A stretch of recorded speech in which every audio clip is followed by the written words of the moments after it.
नमस्कार दोस्तों, आपका स्वागत है all new stories and novel Hindi channel पर, जहां हर कहानी एक नई दुनिया के दरवाजे खोलती है, जहां आपको मिलेगी रोमांचक, रहस्यमयी और दिल चीर लेने वाली कहानियां जो आपको एक अलग ही सफर पर ले जाएंगी।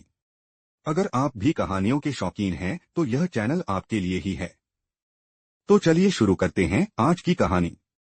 डिस्क्लेमर: इस चैनल पर प्रस्तुत सभी कहानियां केवल मनोरंजन के उद्देश्य से बनाई गई है।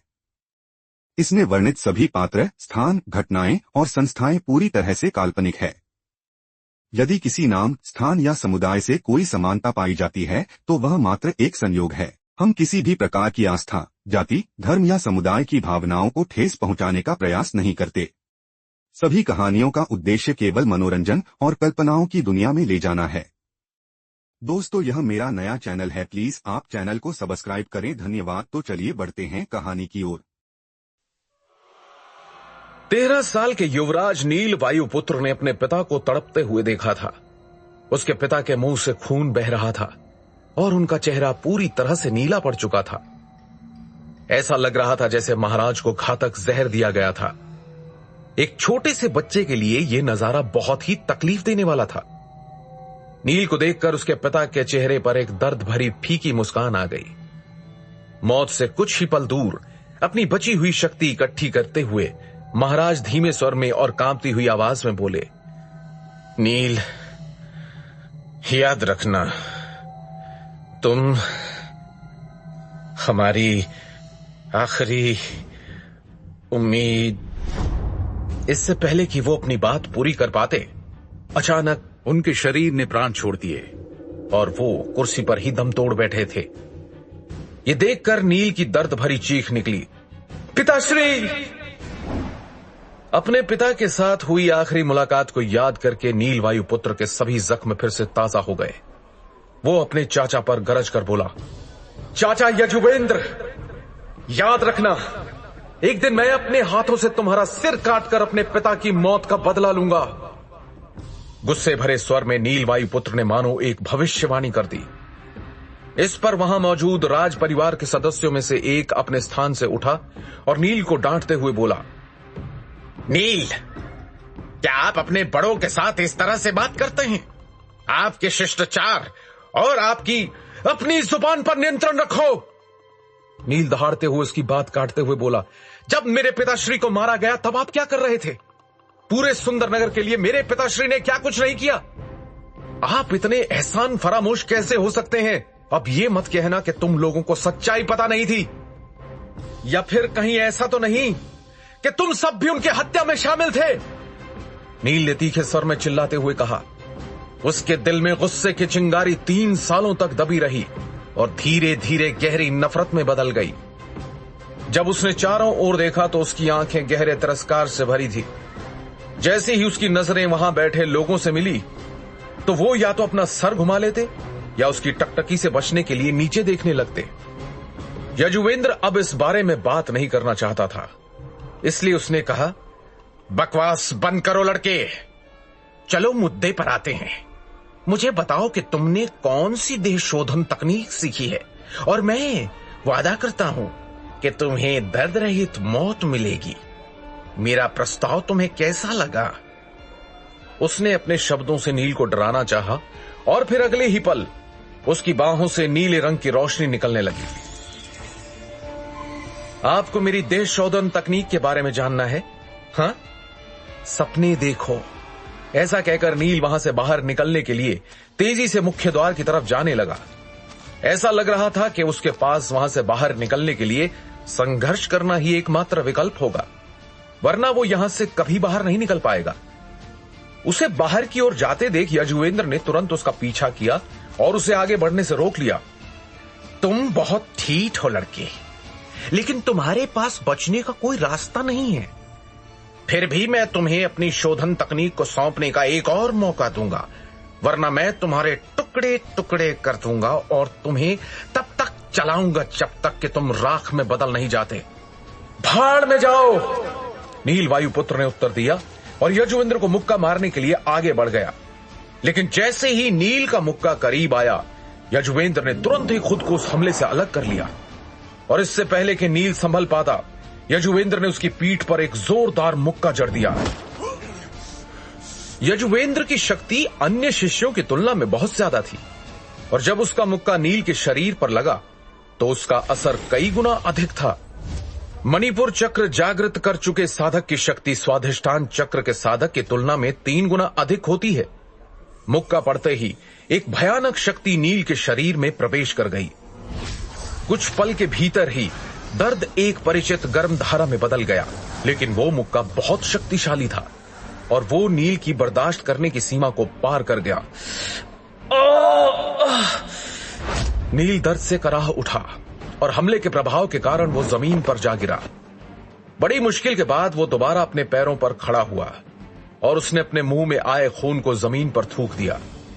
ये देखते हुए कि इतने शक्तिशाली हमले के बावजूद नील अपने पैरों पर खड़ा होने में सक्षम था, यजुवेंद्र का दिल खुशी से उछल पड़ा। अद्भुत! तुम्हारी देह शोधन तकनीक सच में अद्भुत है। अगर तुम मुझे वो तकनीक दे दो तो मैं तुम्हें जीवित रहने का मौका दे सकता हूं। मैं तुम पर विश्वास क्यों करूं, वो भी तुम्हारे जैसे नीच और धोखेबाज आदमी पर। मैं तुम्हारे मुंह से निकले एक भी शब्द पर विश्वास नहीं करता। नील ने अपनी तेज सांसों को स्थिर करने की कोशिश करते हुए जवाब दिया। उसके शरीर में राहत की अविश्वसनीय अनुभूति हो रही थी। ये ऐसा था जैसे कि राजदत्त और फिर यजुवेंद्र की पिटाई की वजह से उसकी हड्डियों से पूरी अशुद्धियां बाहर निकल गई थी। 1 महीने की पिटाई के बाद नील स्वाधिष्ठान चक्र के शिखर पर पहुंच गया था और हाल ही में उसने देखा था कि उसकी प्रगति धीमी हो गई है। दिन ब दिन वो और भी मजबूत होता जा रहा था, जिसका मतलब था कि उसे अब गर्म धारा की ऊर्जा प्रसारित करने के लिए और भी मजबूत प्रतिद्वंदी से मार खाने की जरूरत थी। लेकिन आज राजदत्त और फिर यजुवेंद्र का सामना करने के बाद वो काफी बेहतर महसूस कर रहा था। उसकी हर हड्डी धातु की तरह मजबूत हो गई थी। अचानक से उसका शरीर चुस्ती और स्फूर्ति से भर गया, मानो वो अपनी हड्डियों की शक्ति को महसूस कर सकता हो। जैसे जैसे नील की हड्डियां मजबूत होती गई, उसकी सांस लेने की गति भी बदल गई।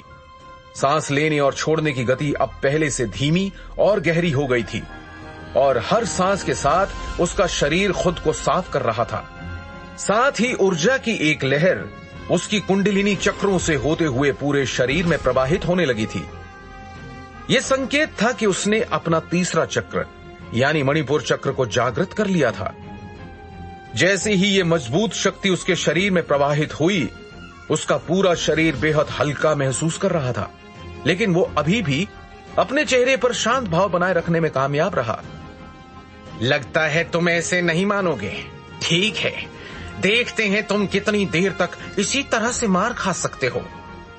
यजुवेंद्र इस बार नील को धर दबोचने के इरादे से उस पर झपटा, लेकिन उसी क्षण माहौल ने एक आश्चर्यजनक मोड़ ले लिया।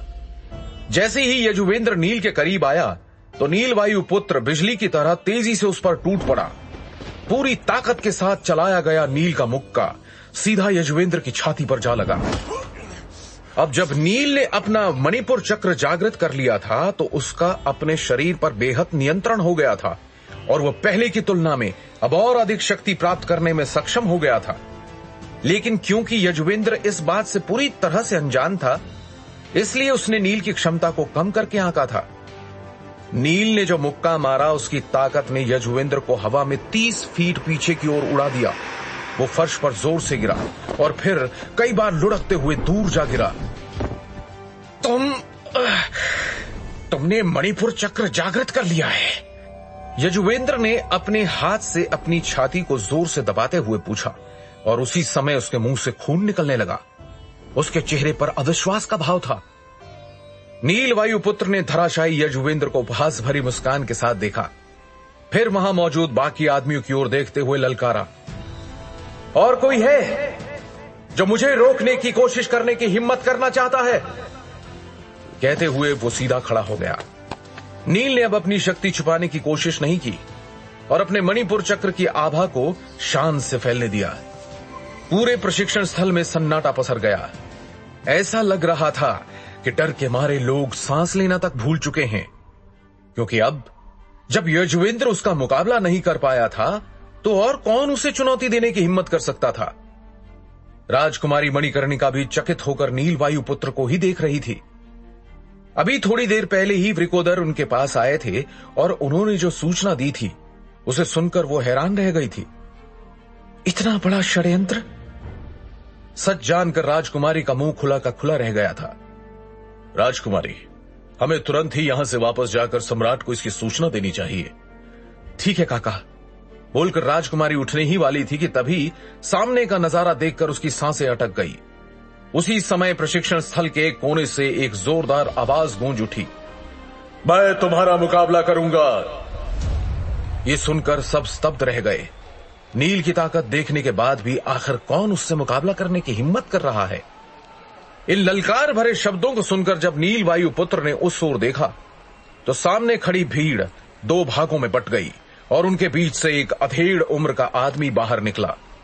उसका चेहरा आकर्षक और कपड़े शानदार थे और उसके शरीर से एक बेहद मजबूत आभा निकल रही थी। नागेंद्र वायुपुत्र! उस आदमी को अपने पास आते देखकर नील की भौहें तन गई। इस समय नील अपने बड़े चाचा महाराज नागेंद्र का सामना नहीं करना चाहता था। नागेंद्र ही उसके पिता की मौत का मुख्य दोषी था। उस षड्यंत्र में उसके छोटे चाचा यजुवेंद्र ने तो सिर्फ एक सहयोगी की भूमिका निभाई थी। नागेंद्र की उपस्थिति के साथ प्रशिक्षण स्थल पर तनाव एक बार फिर बढ़ गया। नील ने भी मन ही मन खुद को मुकाबला करने के लिए तैयार करने की कोशिश की। वो खुद नहीं जानता था कि नागेंद्र से टकराना उसके लिए क्या परिणाम लाएगा। नागेंद्र ने काफी पहले ही अपना अनाहत चक्र जागृत कर लिया था। इस समय वो अपना 5वां चक्र यानी विशुद्ध चक्र जागृत करने से बस एक कदम दूर था। योद्धाओं की दुनिया में इस तरह के योद्धा को अर्ध महावीर योद्धा कहा जाता है, जो कि विशुद्ध चक्र जागृत करने के बाद महावीर योद्धा कहलाए जाते हैं। जबकि यहां नील अभी केवल अपने तीसरे चक्र यानी मणिपुर चक्र को ही जागृत कर पाया था। उन दोनों की शक्तियों के बीच बहुत बड़ा अंतर था, लेकिन नील हार मानने वालों में से नहीं था। क्या होगा आगे? कहते हैं बड़ी ताकत के साथ चुनौती भी बड़ी हो जाती है। क्या नील महाराज नागेंद्र का सामना कर पाएगा? नील अभी इतना शक्तिशाली नहीं है, तो कैसे बचेगा वो महाराज के प्रकोप से? जानने के लिए बस सुनते रहिए Mahagatha only on pocket FM। और अगर आपको ये कहानी पसंद आ रही है तो कृपया इसे अपने दोस्तों के साथ जरूर बांटें।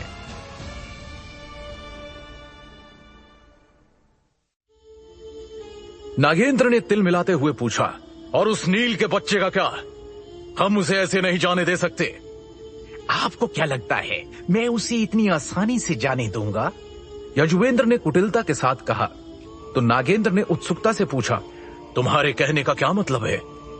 मैंने उसे खत्म करने का इंतजाम कर दिया है। यजुवेंद्र के चेहरे की मुस्कान और भी बड़ी हो गई। कौन कौन करेगा उसे खत्म? बोलो। नागेंद्र और भी उत्सुक हो गया। जवाब में यजुवेंद्र ने कहा, अघोरा। क्या? अघोरा? लेकिन वो तो... नागेंद्र कुछ कहना चाहता था लेकिन फिर रुक गया। परेशान मत होइए महाराज, पहले की तरह ही इस बार भी किसी को कुछ पता नहीं चलेगा और नील का नाम इस दुनिया से हमेशा हमेशा के लिए मिट जाएगा, ठीक उसके बाप की तरह। यजुवेंद्र के चेहरे पर इस समय क्रूर भाव थे। नागेंद्र अभी भी खुद को परेशान होने से नहीं रोक पा रहा था। लेकिन अगर राजकुमारी को सब कुछ पहले ही पता चल गया तो? भ्राताश्री, पहली बात तो ये है कि हमने सम्राट को नुकसान पहुंचाने के लिए कोई चाल नहीं चली है, और जो कुछ भी हुआ वो हमारा पारिवारिक मामला था। तो फिर इतने छोटे से मामले में भला सम्राट क्यों ही अपनी टांग अड़ाएंगे? और दूसरी बात, भले ही नील राजकुमारी को पसंद हो, लेकिन उसकी मौत के बाद तो राजकुमारी उससे विवाह नहीं कर पाएगी ना, इसलिए हमें नील की तरफ से कोई परेशानी नहीं होगी। और तीसरी बात, हमने पहले ही सम्राट से विवाह अनुबंध पत्र पर सहमति प्राप्त कर ली है, इसलिए उन्हें अपनी पुत्री में से किसी एक का विवाह हमारे राज परिवार में करना ही पड़ेगा। ऐसा होने पर सम्राट अपनी पुत्री के ससुराल वालों को कोई नुकसान नहीं पहुंचाएंगे। इतना कहने के बाद यजुवेंद्र के चेहरे की मुस्कान और बड़ी हो गई। और उसने गर्व भरे चेहरे के साथ नागेंद्र की ओर देखकर पूछा, तो भ्राताश्री, क्या आप मानते हैं कि कूटनीति में मुझे कोई नहीं हरा सकता? अब बस अघोरा अपना काम सही से कर दे, नागेंद्र ने फिक्र जाहिर करते हुए कहा, जिस पर यजुवेंद्र उसे आश्वासन देते हुए बोला, उसके बारे में भी चिंता करने की कोई जरूरत नहीं है। आज तक कोई भी अघोरा के चंगुल से बच नहीं पाया है। कुछ विचार करने के बाद आखिरकार नागेंद्र के चेहरे से परेशानी के भाव कुछ कम हुए। दरअसल सभी को लगता था कि 3 साल पहले हुए तख्ता पलट के पीछे नागेंद्र का हाथ है, लेकिन ये पूरी तरह से गलत था। षड्यंत्र बनाना और दूसरों को फंसाना उसके बस की बात नहीं थी। ये काम यजुवेंद्र ही करता था, फिर चाहे वो नील के पिता को धोखे से जहर देना हो या फिर सम्राट को अपनी बातों में उलझाकर संधि की शर्तों के लिए राजी करना। यजुवेंद्र सच में कूटनीति का दमदार खिलाड़ी था। इधर प्रशिक्षण स्थल में नागेंद्र और यजुवेंद्र के जाने के बाद राजकुमारी ने वहां हो रहे मुकाबलों को कुछ देर और देखा, लेकिन फिर वो खड़ी हो गई और वृकोदर से बोली, वृकोदर काका, क्या अब हम नील वायुपुत्र से मिल सकते हैं? देखिए राजकुमारी, मैं समझ सकता हूं कि आपके मन में क्या विचार चल रहा है, लेकिन हमें किसी छोटे से राज्य के अंदरूनी मामलों में ज्यादा दखल नहीं देना चाहिए। आपने उसकी जान बचाकर पहले ही उनके पारिवारिक मामले में हस्तक्षेप कर दिया है।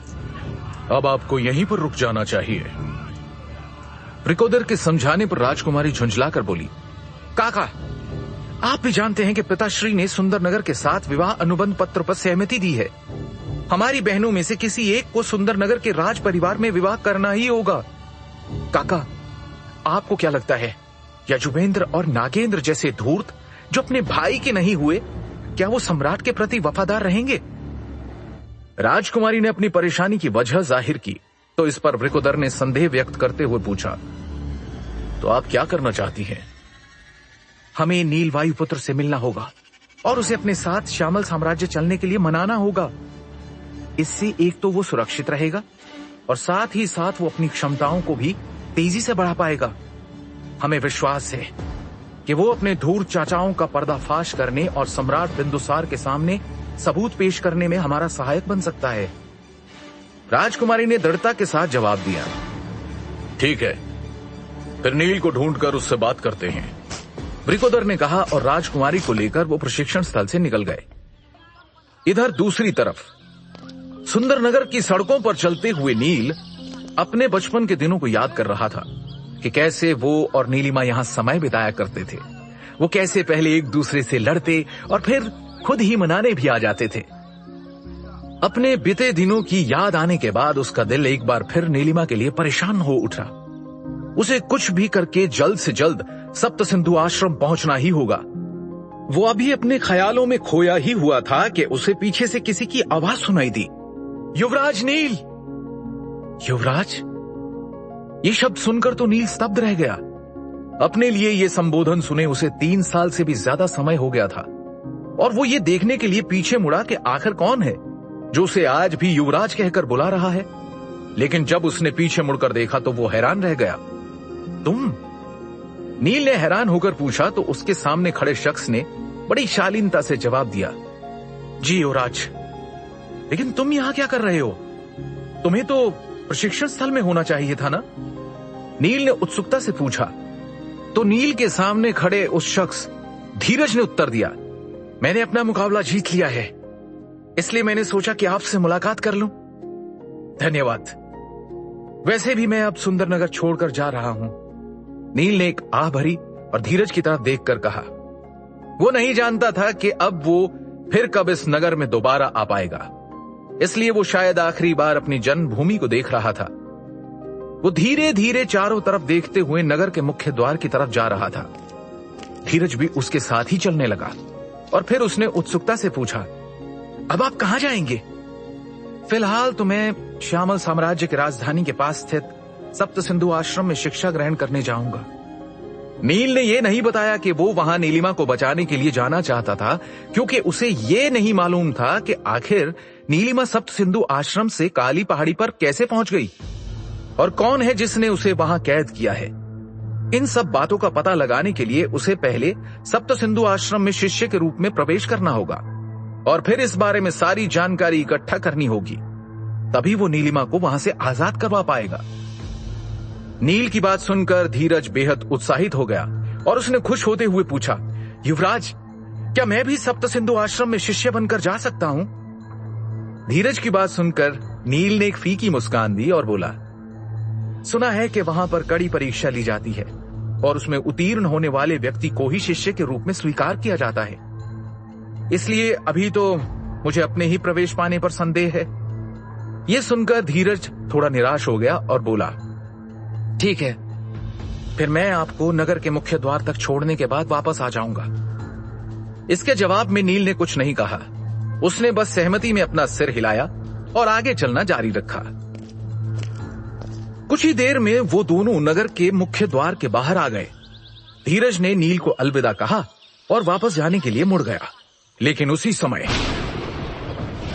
आसमान से एक बड़ी सी कांसे की हांडी जमीन पर आ गिरी, जिससे गगन भेदी खड़खड़ाहट की आवाज आई। उस भयानक शोर को सुनते ही वहां मौजूद द्वारपालों ने तुरंत ही अपने कान ढक लिए। धीरज ने भी वो आवाज सुनी तो वो चौंक कर उस दिशा में देखने लगा जहां से ये आवाज आ रही थी। सामने का नजारा देखकर वो हैरान रह गया। उसने देखा कि एक पर्वताकार हांडी लुढ़कते हुए आ रही थी। नील, जो एक आखिरी बार नगर को देख रहा था, उसका ध्यान भी इस आवाज से भंग हो गया। उसने देखा कि एक बड़ी सी हांडी बहुत ही तेजी से उसकी तरफ आ रही थी। वो तुरंत सतर्क हो गया और उस हांडी से दूर जाने की कोशिश करने लगा, लेकिन उस हांडी की गति बहुत तेज थी। इससे पहले कि नील कोई प्रतिक्रिया दे पाता, वो हांडी नील के करीब पहुंच गई। फिर उसमें से एक दुबला पतला हाथ बाहर निकला, जिसने नील को कांसे की हांडी के अंदर खींच लिया। फिर उस हांडी से एक बूढ़े आदमी ने अपना सिर बाहर निकाला। वो बेहद पतला था, उसकी हड्डियां धसी हुई थी और त्वचा झुर्रियों से भरी हुई थी। उसका सिर हांडी से बाहर निकल रहा था। वो हंसा, बहुत भाग्यशाली, इस लड़के के पास एक विशेष गंध है। ये गंध जो मेरे हथियारों की तरह महकती है, ये मेरे हथियार के लिए एकदम उपयुक्त व्यक्ति है। मैं इस लड़के को ले जा रहा हूं। धीरज, जो अपने सामने हुई इस घटना को देखकर हैरान था, अचानक से ही बोल पड़ा, अघोरा! सप्त सिंधु के अधिकांश नगर और राजा शस्त्र निर्माताओं का काफी सम्मान करते थे, जिससे वो उनको अपनी शक्तिशाली हथियारों का निर्माण करने के लिए राजी कर सके। सुंदर नगर के आसपास के इलाकों में एक मशहूर लोहार था, लेकिन उत्तरी क्षेत्र के अधिकांश शासक उससे घृणा करते थे और उसकी शस्त्र निर्माण तकनीकों का विरोध करते थे। यहां तक कि कई बार उसे जान से मारने की कोशिश भी की गई थी। इसका कारण यह था कि वो अपने हथियारों को बनाने के लिए विशेष रूप से घृणित तकनीकों का इस्तेमाल करता था। हथियार बनाने के दौरान वो जीवित लोगों के शरीर से खून निकालकर अपनी हांडी में डालता था। कभी कभी तो वो जीवित लोगों को सीधे अपनी हांडी में डालकर जिंदा जला देता था। बस यही है अघोरा। हालांकि उत्तरी क्षेत्र में कई शासकों ने अघोरा को पकड़ने का प्रयास किया, लेकिन अघोरा की मजबूत शक्ति और गति के कारण वो सभी असफल रहे। वो हर बार उनके चंगुल से बच निकलता था और हमेशा की तरह आज भी वो बड़ी ही चतुराई के साथ नील को अगवा करके भागने में कामयाब हो गया था। इधर धीरज अवाक होकर खड़ा था। जो उसने देखा वो उस पर भरोसा नहीं कर पा रहा था। उसकी आंखों के सामने ही अघोरा नील को लेकर चला गया और वो कुछ भी नहीं कर पाया। अभी वो इस बारे में सोच ही रहा था कि तभी उसे एक प्यारी सी आवाज सुनाई दी, क्या आपने नील वायुपुत्र को देखा है? जब धीरज ने मुड़कर देखा तो उसके सामने एक बेहद खूबसूरत लड़की खड़ी थी और उसके बगल में चांदी का कवच पहने एक व्यक्ति खड़ा था। धीरज उन दोनों को देखकर थोड़ा घबरा गया और हकलाते हुए बोला, जी देखा है। राजकुमारी मणिकर्णिका ने आसपास नजर घुमाकर नील को खोजने की कोशिश की, लेकिन वो उन्हें कहीं नजर नहीं आया। तो उसने धीरज से एक बार फिर पूछा, क्या नील ने बताया था कि वो कहां जाने वाला है? धीरज को समझ नहीं आ रहा था कि वो इस बात का क्या जवाब दे, लेकिन वो राजकुमारी के सवाल का जवाब ना देकर उन्हें नाराज भी नहीं कर सकता था। इसलिए उसने थोड़ी देर सोचने के बाद कहा, वो सप्त सिंधु आश्रम में शिक्षा प्राप्त करने जाने वाले थे, मगर सप्त सिंधु आश्रम? राजकुमारी की आंखें तुरंत चमक उठी। लेकिन फिर धीरज के आखिरी शब्द को सुनकर वो थोड़ा चौंक भी गई। मगर क्या? राजकुमारी ने पूछा। उन्हें यहां का दुष्ट लोहार अघोरा अगवा करके सामने के जंगल में ले गया है। अगवा करके? लेकिन क्यों? और ये अघोरा है कौन?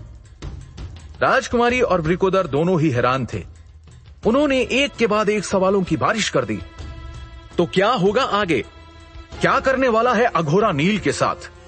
कैसे निकलेगा वो इस मुसीबत से बाहर?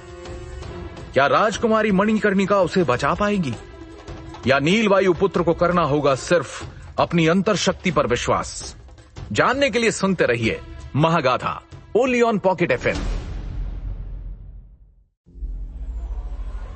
नागेंद्र वायुपुत्र ने काफी पहले ही अपना अनाहत चक्र जागृत कर लिया था।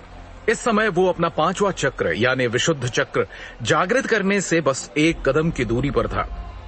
योद्धाओं की दुनिया में इस तरह के योद्धा को अर्ध महावीर योद्धा कहा जाता है, जो कि विशुद्ध चक्र जागृत होने के बाद महावीर योद्धा कहलाए जाते हैं। जबकि यहां नील अभी केवल अपने तीसरे चक्र यानी मणिपुर चक्र को ही जागृत कर पाया था। उन दोनों की शक्तियों के बीच बहुत बड़ा अंतर था, लेकिन नील हार मानने वालों में से नहीं था। अगर उसके अंदर लड़ने का जज्बा नहीं होता तो वो 3 साल पहले ही हार मान लेता। आखिरकार नील के भाग्य ने भी उस पर दया दिखाई और उसे अपना जीवन बदलने का एक मौका दिया था। उसे अभी अपनी बहन नीलिमा को भी बचाना था। वो यहां मर नहीं सकता था। इस विचार ने उसके अंदर जीवित रहने की और यहां से निकलने की इच्छा को फिर से जागृत कर दिया। उसने बिना किसी चेतावनी के अपनी पूरी ताकत झोंक दी और तेजी से बाहर की तरफ दौड़ा।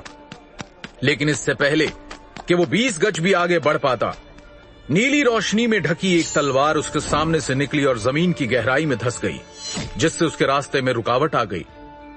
तलवार से बचने के लिए नील ने दूसरी तरफ घूमते हुए अपनी दिशा बदल दी, लेकिन जैसे ही उसने ऐसा किया, उसे अपने सामने एक और तलवार दिखाई दी। देखते ही देखते एक के बाद एक कई तलवारें जमीन में धंस गई, जिससे बाहर जाने का रास्ता पूरी तरह से बंद हो गया और उसे पीछे हटने के लिए मजबूर होना पड़ा। नील के चेहरे पर गंभीरता छा गई और उसे पीछे हटने के लिए मजबूर होना पड़ा। जब कोई व्यक्ति महावीर योद्धा के स्तर पर पहुंच जाता है तो वो अपनी आध्यात्मिक ऊर्जा का भी उपयोग कर सकता है। क्योंकि नागेंद्र अभी केवल अर्ध महावीर योद्धा ही बन पाया था, इसलिए वो अपनी आध्यात्मिक शक्ति को अच्छी तरह से नियंत्रित नहीं कर सकता था। लेकिन फिर भी उसने जितनी भी आध्यात्मिक शक्ति को नियंत्रित किया था, वो नील से लड़ने के लिए काफी थी। क्रोधित होकर महाराज नागेंद्र ने कहा, मैंने तुम्हारी जान इसलिए बख्शी थी ताकि तुम अपने पिता के वंश को आगे बढ़ा सको, लेकिन जाहिर तौर पर तुम ये नहीं जानते कि तुम्हें किस तरह का व्यवहार करना चाहिए। पहले तुमने अपने चाचा को घायल कर दिया और अब यहां से भागने की कोशिश कर रहे हो। ऐसी हरकतें करके अब अगर तुम खुद ही मरना चाहते हो तो यही सही।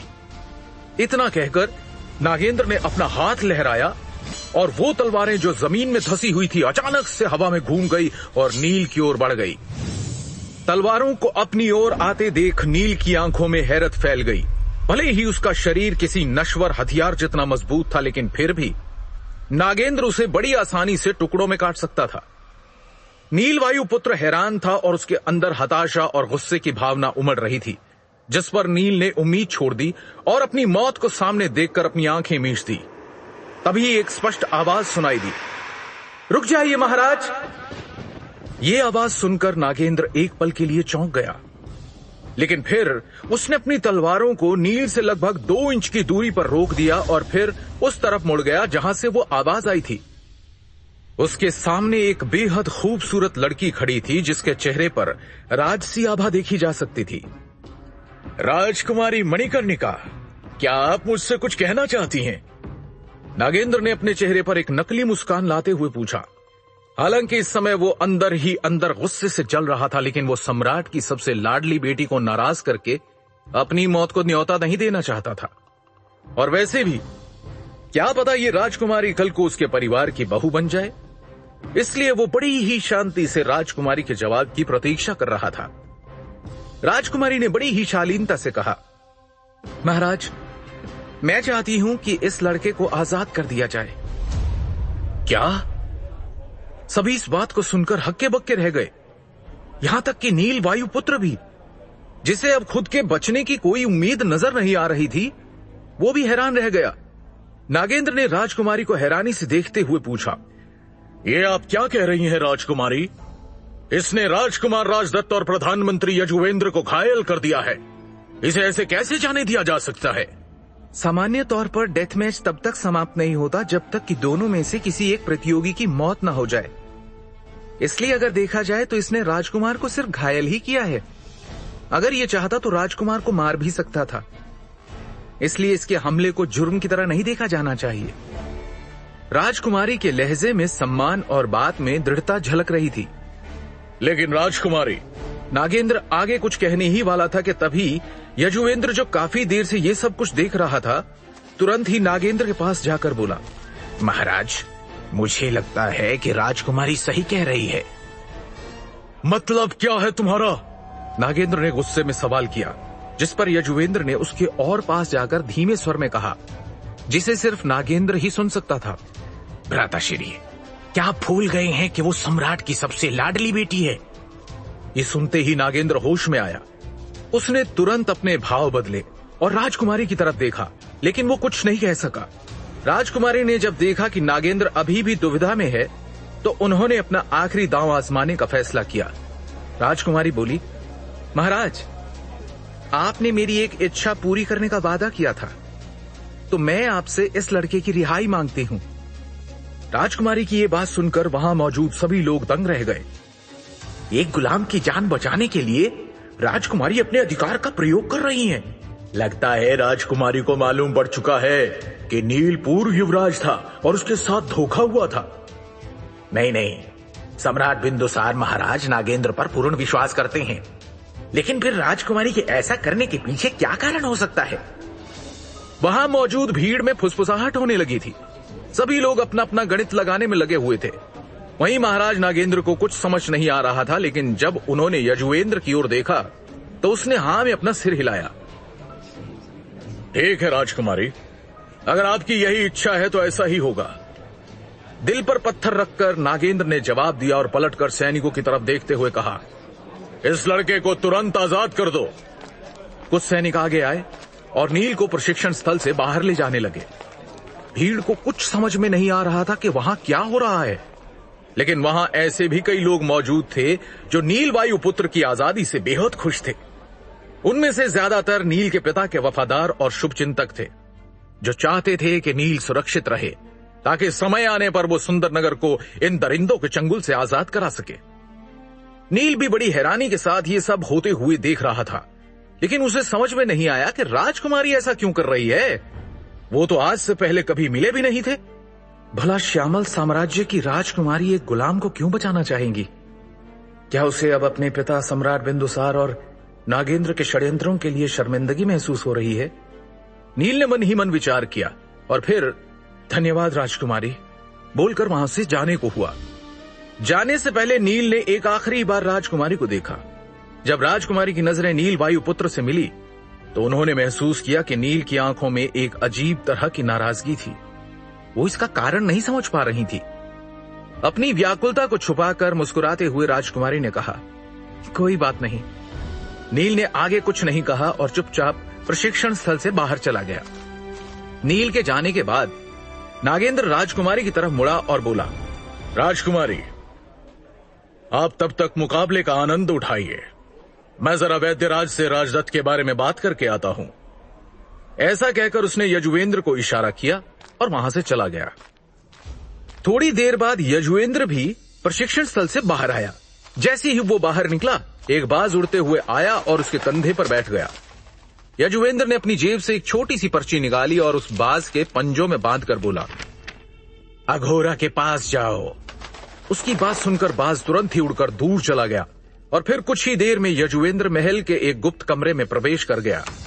जैसे ही उसने अंदर प्रवेश किया, किसी ने एक खंजर उसकी गर्दन पर रख दिया। अगर हिलने की कोशिश भी की तो तुम्हारी गर्दन धड़ से अलग हो जाएगी। बड़े भाई, आप ये क्या कर रहे हो? यजुवेंद्र ने चौंक कर पूछा, लेकिन उसने हिलने की हिम्मत नहीं की। वो जानता था कि उसका भाई नागेंद्र कितना क्रूर है। वो बिना सोचे समझे खंजर उसके गले में घुसा सकता है। तुमने नील को आजाद करने के लिए क्यों कहा? नागेंद्र ने गुस्से में फुफकारते हुए सवाल किया, जिसके जवाब में यजुवेंद्र ने कांपती हुई आवाज में कहा, वही बताने के लिए तो मैं यहां आया हूं, लेकिन आप ये खंजर तो हटाओ। नागेंद्र ने अपने गुस्से पर काबू करते हुए यजुवेंद्र के गले से खंजर हटाया और सामने के सिंहासन पर बैठ गया। यजुवेंद्र ने एक राहत की सांस ली और पास रखी कुर्सी पर बैठ गया। अब जल्दी बको। नागेंद्र का गुस्सा अभी भी पूरी तरह से शांत नहीं हुआ था। यजुवेंद्र ने अपनी बात को स्पष्ट करते हुए कहा, बड़े भाई, आप तो जानते हैं कि हम इस समय सम्राट को नाराज करने का जोखिम नहीं उठा सकते, इसीलिए मैंने आपको राजकुमारी की बात मानने की सलाह दी थी। लेकिन तुम्हें क्या लगता है कि राजकुमारी नील को क्यों बचाना चाहती है? कहीं वो उसे पसंद तो नहीं करने लगी है? अब नागेंद्र को एक नई चिंता सताने लगी थी, क्योंकि अगर ऐसा हो गया तो उनकी सालों की मेहनत बर्बाद हो जाएगी और एक बार फिर सब कुछ नील के हाथों में चला जाएगा। यही नहीं, एक बार सत्ता हाथ में आने के बाद नील वायुपुत्र सबसे पहले उन दोनों को ही मौत के घाट उतारेगा। यही सब सोच सोचकर उसने परेशानी भरे भाव के साथ यजुवेंद्र की तरफ देखा तो यजुवेंद्र हल्का मुस्कुराकर बोला, भ्राताश्री, आप परेशान बहुत जल्दी हो जाते हैं। क्या आपको लगता है कि मैंने इन बातों के बारे में नहीं सोचा होगा? यजुवेंद्र अभी भी शांत था और ये बात कहते हुए उसके चेहरे पर एक जहरीली मुस्कान थी। नागेंद्र ने तिल मिलाते हुए पूछा, और उस नील के बच्चे का क्या? हम उसे ऐसे नहीं जाने दे सकते। आपको क्या लगता है मैं उसे इतनी आसानी से जाने दूंगा? यजुवेंद्र ने कुटिलता के साथ कहा तो नागेंद्र ने उत्सुकता से पूछा, तुम्हारे कहने का क्या मतलब है? मैंने उसे खत्म करने का इंतजाम कर दिया है। यजुवेंद्र के चेहरे की मुस्कान और भी बड़ी हो गई। कौन करेगा उसे खत्म? बोलो। नागेंद्र और भी उत्सुक हो गया। जवाब में यजुवेंद्र ने कहा, अघोरा। कहते हुए यजुवेंद्र के चेहरे पर एक विजयी मुस्कान थी। तो क्या होगा आगे? क्या यजुवेंद्र की ये नई चाल नील वायुपुत्र को खत्म कर पाएगी? कौन है अघोरा? क्यों है यजुवेंद्र को उसकी शक्ति पर इतना विश्वास? क्या है राजकुमारी के प्रति नील की नाराजगी का कारण? और क्यों बचाई राजकुमारी ने उसकी जान? जानने के लिए सुनते रहिए Mahagatha, only on pocket FM।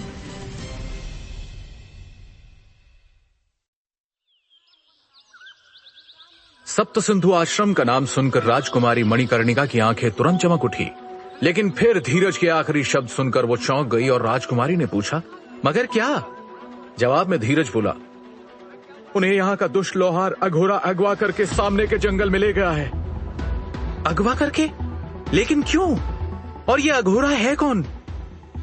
राजकुमारी और वृकोदर दोनों ही हैरान थे। उन्होंने एक के बाद एक सवालों की बारिश कर दी। वो दरअसल अघोरा इस इलाके का एक दुष्ट लोहार है। वो अपनी जादुई विद्या से घातक हथियार बनाता है। वो आए दिन किसी न किसी को अगवा करके ले जाता है और आज तक उनमें से कोई भी वापस लौट कर नहीं आया। ये अफवाह है कि वो जिंदा लोगों के खून का इस्तेमाल करके रहस्यमयी हथियार बनाता है। धीरज ने डरते डरते पूरी बात उन दोनों को बता दी। क्या? उसकी बात सुनकर दोनों हैरानी से एक दूसरे का मुंह देखने लगे। फिर कुछ पल सोचकर राजकुमारी ने वृकोदर से कहा, काका, हमें तुरंत चलकर नील को बचाना होगा। क्षमा करे राजकुमारी, लेकिन मैं आपको किसी संकट में नहीं डाल सकता, इसलिए मैं आपको कहीं जाने नहीं दे सकता। ऐसा कहकर वृकोदर तुरंत ही राजकुमारी के सामने आ गए और राजकुमारी को कहीं भी जाने से रोकने लगे। राजकुमारी जानती थी कि वृकोदर को उनकी सुरक्षा की जिम्मेदारी दी गई है, इसलिए वो उन्हें खतरे की तरफ नहीं जाने देंगे। राजकुमारी फिक्र जाहिर करते हुए बोली, काका, लेकिन नील की जान खतरे में है, हमें कुछ तो करना होगा ना? ठीक है, आप एक काम करिए, इस लड़के के साथ जाकर नील को वापस ले आइए। वृकोदर अभी भी अपनी जगह पर दृढ़ थे। क्षमा करें राजकुमारी, मैं आपको छोड़कर नहीं जा सकता। ये सम्राट के आदेश की अवहेलना मानी जाएगी। अंगरक्षक वृकोदर के लिए सबसे महत्वपूर्ण राजकुमारी की सुरक्षा है। बाकी किसी भी बात से उन्हें कोई फर्क नहीं पड़ता था। राजकुमारी ने असहाय नजरों से वृकोदर को देखा उन्हें कुछ समझ में नहीं आ रहा था कि वो आगे क्या करे। उनकी सारी उम्मीदें टूटती जा रही थी। राजकुमारी के लिए परेशानी की सबसे बड़ी वजह नील के दोनों धूर्त चाचा थे। जब से राजकुमारी को सच्चाई का पता चला था, तब से ही वो अपने साम्राज्य और खास तौर से अपने पिता के लिए काफी चिंतित हो गई थी। दरअसल यजुवेंद्र ने बड़ी ही चालाकी से सम्राट को रक्त समझौता करने के लिए मना लिया था, जिसकी वजह से ना तो सम्राट इस समझौते से मुकर सकते थे और ना ही सुंदर नगर को किसी भी तरह से नुकसान पहुंचा सकते थे। और अगर उन्होंने रक्त समझौते का उल्लंघन किया तो उसके परिणाम स्वरूप उनकी मृत्यु भी हो सकती है। वहीं अगर राजकुमारी नील को बचाकर उसे ताकतवर बनने में मदद करती है तो उन्हें नील को सुंदर नगर के खिलाफ कुछ करने के लिए कहने या उनकी लड़ाई में मदद करने की कोई जरूरत नहीं पड़ेगी। नील स्वयं ही इन दोनों भाइयों को मार डालेगा। इस तरह से सम्राट को इन दोनों भाइयों से छुटकारा भी मिल जाता और उनकी जान को भी कोई खतरा नहीं होता। लेकिन लगता है कि राजकुमारी की ये योजना धरी की धरी रह जाएगी। वहीं एक तरफ नगर के मुख्य द्वार के अंदर से कुछ लोगों ने नील को अघोरा द्वारा अगवा करके जाते हुए देख लिया था। धीरे धीरे ये खबर पूरे सुंदर नगर में फैल गई। जिस किसी ने भी इस खबर को सुना वो सुंदर नगर और उसकी प्रजा के भविष्य को लेकर चिंतित हुए बिना नहीं रह सका। जब नील के पिता महाराज वीरेंद्र जीवित थे तो अघोरा जैसे दुष्ट लोगों ने कभी भी किसी भी तरह की परेशानी खड़ी करने की हिम्मत नहीं की थी। एक समय था जब सुंदर नगर पूरे उत्तरी क्षेत्र का सबसे शक्तिशाली नगर हुआ करता था, लेकिन राक्षसों के हमले के बाद वो फिर से कभी पहले जैसा शक्तिशाली नहीं बन पाया। महाराज वीरेंद्र के समय सुंदर नगर ने एक बार फिर से उत्तरी क्षेत्र में अपनी पकड़ बनानी शुरू कर दी थी। और अंदर की बात यह है कि इसी वजह से श्यामल साम्राज्य के सम्राट संधि प्रस्ताव से सहमत हुए थे। लेकिन अफसोस, महाराज की मृत्यु के बाद सुंदर नगर के हालात दिन ब दिन बिगड़ते ही जा रहे थे। अतीत में सुंदर नगर में रहने वाले लोग बेखौफ सड़कों पर चल सकते थे और कोई भी उन्हें नुकसान पहुंचाने या परेशान करने की हिम्मत नहीं करता था। लेकिन अब नगर से बाहर तो छोड़ो, नगर के अंदर भी उनका सम्मान नहीं होता था और अक्सर ही उन्हें सुंदर नगर के नौकरों और सैनिकों को रिश्वत भी देनी पड़ती थी ताकि वो उन्हें बेवजह परेशान न करें। आज की घटना के बाद उनकी रही सही उम्मीद भी टूट गई थी। उन्हें अब कोई उम्मीद नहीं रही कि सुंदर नगर अपनी वर्तमान स्थिति से कभी ऊपर उठ पाएगा। इधर दूसरी तरफ कांसे की हांडी के अंदर नील चुपचाप बैठा था। उसके हाथ और पैर मजबूत जंजीर से बंधे थे, जिन्हें वो अपने पूरी ताकत लगाने के बावजूद नहीं तोड़ पाया था। स्वाभाविक रूप से सुंदर नगर का पूर्व युवराज होने के नाते नील अघोरा के बारे में जानता था। उसके पिता महाराज वीरेंद्र ने उससे कई बार कहा था कि अगर उन्होंने अघोरा को पकड़ लिया तो वो अपनी रहस्यमय तलवार से अघोरा के 2 टुकड़े कर देंगे। नील वायुपुत्र ने अघोरा के कई भयानक अत्याचारों के बारे में सुना था, जिसमें उसने हथियारों को बनाने के लिए मानव बलि तक दी थी। नील के साथ जो कुछ भी हुआ था उसके बाद अघोरा द्वारा बंधक बना लिया जाना उसकी बुरी किस्मत का नतीजा था, या फिर नियति का उसे अपने लक्ष्य से मिलाने का एक और तरीका था। हांडी बिना रुके तेजी के साथ आगे लुढ़कती रही। फिर कुछ देर के बाद वो अचानक रुक भी गई। अघोरा की आंखें उत्तेजना में चमक रही थी। वो नील की गंध को सूंघने के लिए उसके करीब आया। अघोरा ने खुद में बड़बड़ाते हुए कहा, मैं कभी भी इतने विशेष शरीर वाले व्यक्ति से नहीं मिला। इस लड़के की खुशबू मेरे नश्वर हथियार के जैसी है। नील गंभीरता भरे स्वर में अघोरा से बोला, तुम मजाक कर रहे हो, है ना? मुझे देखो, मैं भी तुम्हारी तरह हार्ड मास से बना हूं। मैं सिर्फ एक इंसान हूं, ना कि कोई हथियार। इसलिए बेहतर होगा कि तुम मुझे जाने दो। उसे अघोरा की नाक के इतने संवेदनशील होने की उम्मीद नहीं थी कि वो उसकी सूक्ष्म गंध को सूंघने में सक्षम होगा, लेकिन फिर भी वो शांत रहा और बाहरी रूप से दिखाया जैसे कि ऐसा कुछ भी नहीं है। तुम्हें जाने दूं? क्या तुम मजाक कर रहे हो? नील की बातों ने अघोरा को चौंका दिया। उसने बोलना जारी रखा, बिल्कुल भी नहीं। किसी ऐसे व्यक्ति को खोजना जिसके पास इतना शानदार शरीर है मेरे लिए किसी खजाने से कम नहीं है। मुझे तो इसका अंदाजा भी नहीं है कि जब मैं तुम्हें हथियार बनाने वाली हांडी में डालूंगा तो कितने शक्तिशाली हथियार का निर्माण होगा। मैं इसको लेकर बेहद उत्साहित हूँ। अघोरा ने नील के हाथों और पैरों में बंधी जंजीर को एक बार फिर से जांचा और फिर खुद हांडी से बाहर निकल आया। कांसे की हांडी के अंदर नील मायूसी के साथ एक तरफ बैठ गया। तभी उसे महसूस हुआ कि हांडी ऊपर की ओर उठ रही है। वो हैरान था, लेकिन जल्द ही उसे इसकी वजह पता चल गई। दरअसल अघोरा ने उस हांडी को जमीन से उठा लिया था और फिर उसे अपनी पीठ पर रखकर दौड़ना शुरू कर दिया। पहले अघोरा के हांडी के अंदर होने पर वो जिस रफ्तार से आगे बढ़ रहे थे, अब वो उससे कहीं ज्यादा तेजी से आगे बढ़ने लगे। कम से कम अब नील को अघोरा के शरीर से निकलने वाली दुर्गंध का तो सामना नहीं करना पड़ रहा था और ना ही हांडी के बार बार जमीन से टकराने का डर था। इसलिए वो अब बेहतर महसूस कर रहा था। यहां तक कि अब वो कांसे की हांडी से अपना सिर बाहर निकालकर आसपास के दृश्यों को भी देख सकता था। नील वायुपुत्र ने अपने हाथों और पैरों में पड़ी जंजीर को देखा। वो सोने या लोहे की नहीं थी, बल्कि किसी रहस्यमयी धातु से बनी हुई थी। उसने उन्हें तोड़ने की कोशिश की, लेकिन वो काफी मजबूत थी। नील बचने के तरीके सोच रहा था, इसलिए उसने बाहर की परिस्थिति का आंकलन करने के लिए हांडी के बाहर सिर निकालकर चारों ओर देखा। नील का दिमाग घूम गया। वो जिस रास्ते पर जा रहे थे वो उसके लिए बिल्कुल अनजान रास्ता था और किसी जंगल की गहराई में जाता दिख रहा था। उसे कुछ समझ में नहीं आ रहा था कि वो इससे कैसे बच पाएगा, लेकिन चिंता करने के बजाय नील ने फैसला किया कि वो सही समय का इंतजार करेगा। रास्ते पर मौजूद पेड़ नील को किसी धुंधली काली परछाइयों की तरह दिखाई पड़ रहे थे, जो तेजी से पीछे की तरफ जा रहे थे, जिससे उसे एहसास हुआ कि नंगे पैर होने के बावजूद भी अघोरा बहुत तेज दौड़ लगा रहा था। देखते ही देखते जंगल घना होता जा रहा था। हवा काफी ठंडी थी और प्रकाश काफी कम। इन सभी चीजों से नील को पता चल गया कि वो जंगल की गहराई में पहुंच चुके थे। काफी देर तक इसी तरह आगे बढ़ने के बाद आखिरकार वो घने जंगल से बाहर भी आ गए। अपनी गर्दन ऊंची करते हुए नील ने देखा कि उनके सामने एक बड़ी सी चट्टान मौजूद थी और वो तेजी से उसके करीब पहुंच रहे थे। अघोरा ना तो रुक रहा था और ना ही अपनी गति धीमी कर रहा था। जब वो चट्टान के ऊपर पहुंचे तो उसने कांसे की हांडी को कसकर पकड़ लिया और खुद उस चट्टान की चोटी से नीचे कूद गया। हे भगवान, इस चट्टान से गिरकर तो हम मर जाएंगे। नील मौत को अपने ठीक सामने देखकर चीख उठा।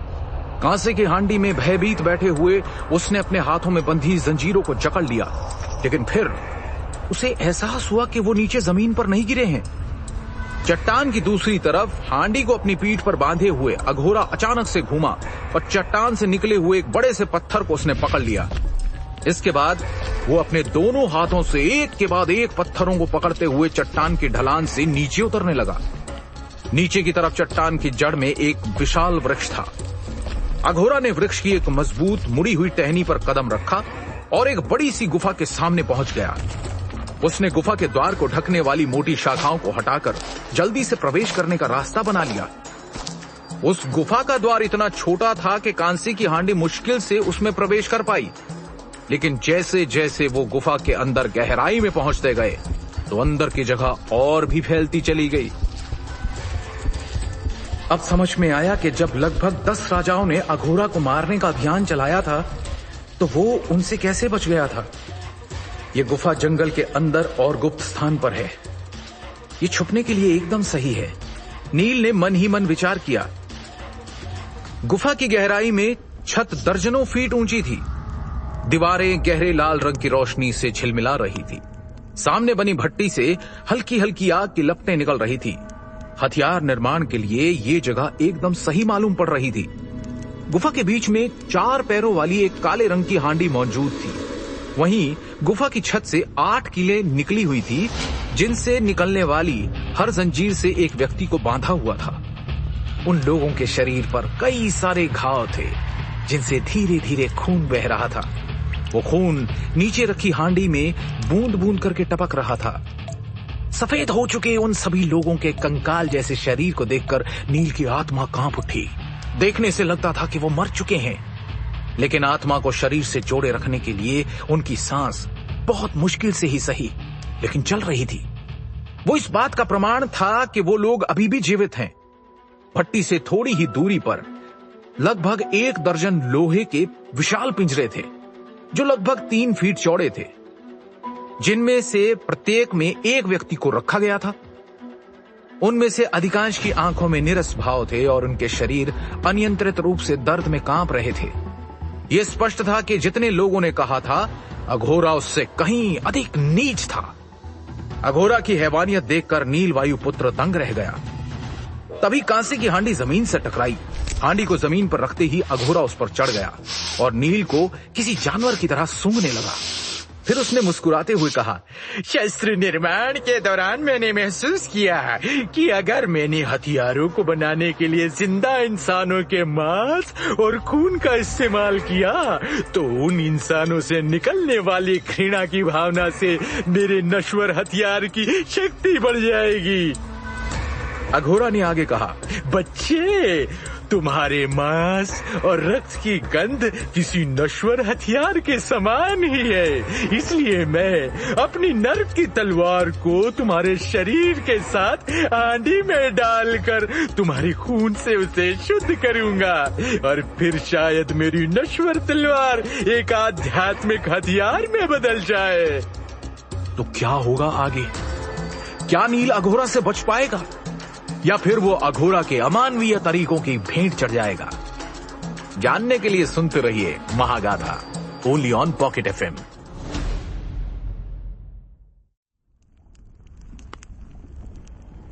बच्चे, तुम्हारे मांस और रक्त की गंध किसी नश्वर हथियार के समान ही है, इसलिए मैं अपने नर्क की तलवार को तुम्हारे शरीर के साथ हांडी में डालकर तुम्हारे खून से उसे शुद्ध करूंगा और फिर शायद मेरी नश्वर तलवार एक आध्यात्मिक हथियार में बदल जाए।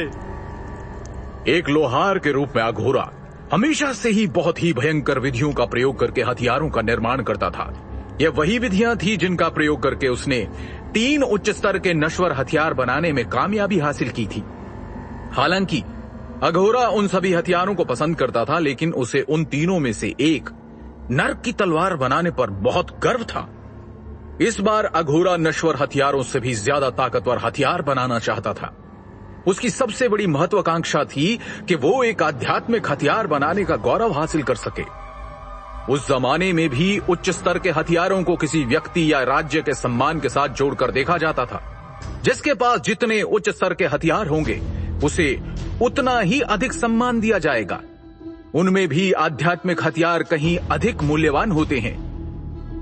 एक समय में शक्तिशाली और धनी राज्य के रूप में सुंदरनगर के पास केवल एक उच्च स्तरीय नश्वर हथियार मौजूद था, जिसका नाम था वायु नाशक तलवार, जो नील के पिता महाराज वीरेंद्र वायुपुत्र की तलवार थी। आसपास के 10 राज्यों में भी उस वायु नाशक तलवार की बराबरी करने वाला कोई हथियार नहीं था। वीरेंद्र वायुपुत्र ने शायद ही कभी उसका इस्तेमाल किया था, इसलिए ज्यादातर समय उसे सुंदरनगर में एक बेहद गुप्त स्थान पर हिफाजत से रखा जाता था, जो केवल शत्रुओं के मन में खौफ पैदा करने का काम करती थी। उसका मूल्य बहुत ही ज्यादा था। महाराज वीरेंद्र को मारने के बाद नागेंद्र वायुपुत्र ने उस अद्भुत तलवार की खोज करने की बहुत कोशिश की, लेकिन उसके सभी प्रयास व्यर्थ रहे। उसे खोज पाना तो दूर, कोई निशान या सुराग भी नहीं मिला कि उसे कहां रखा गया है। हालांकि वो तलवार नश्वर हथियारों में उच्च स्तर पर मानी जाती थी, लेकिन इसके बावजूद वो आध्यात्मिक हथियार की तुलना में कुछ भी नहीं थी। प्रत्येक राज्य अपने पास एक आध्यात्मिक हथियार होने की इच्छा रखता है। अगर एक सामान्य व्यक्ति को कोई आध्यात्मिक हथियार प्राप्त होता है तो ये न केवल उस व्यक्ति के लिए बल्कि उसके पूरे परिवार के लिए विनाशकारी साबित हो सकता था। यहां तक कि अगर सुंदरनगर में किसी के पास कोई ऐसा हथियार होने की खबर भी मिलती है तो उस व्यक्ति को उस हथियार को राज परिवार को सौंपना पड़ता था, वरना उसके पूरे परिवार को खत्म कर दिया जाता था। वैसे एक आध्यात्मिक हथियार का मालिक होने के नुकसान के साथ साथ फायदे भी थे, जैसे कि आध्यात्मिक हथियारों में विशेष शक्तियों को समाहित किया जा सकता था और यहां तक कि कुछ हथियारों में से तो साधना की गति को तेज करने की क्षमता भी होती थी। जी हां, ऐसे कई हथियार थे जो अपने मालिक के युद्ध कौशल में तेजी से सुधार कर सकते थे।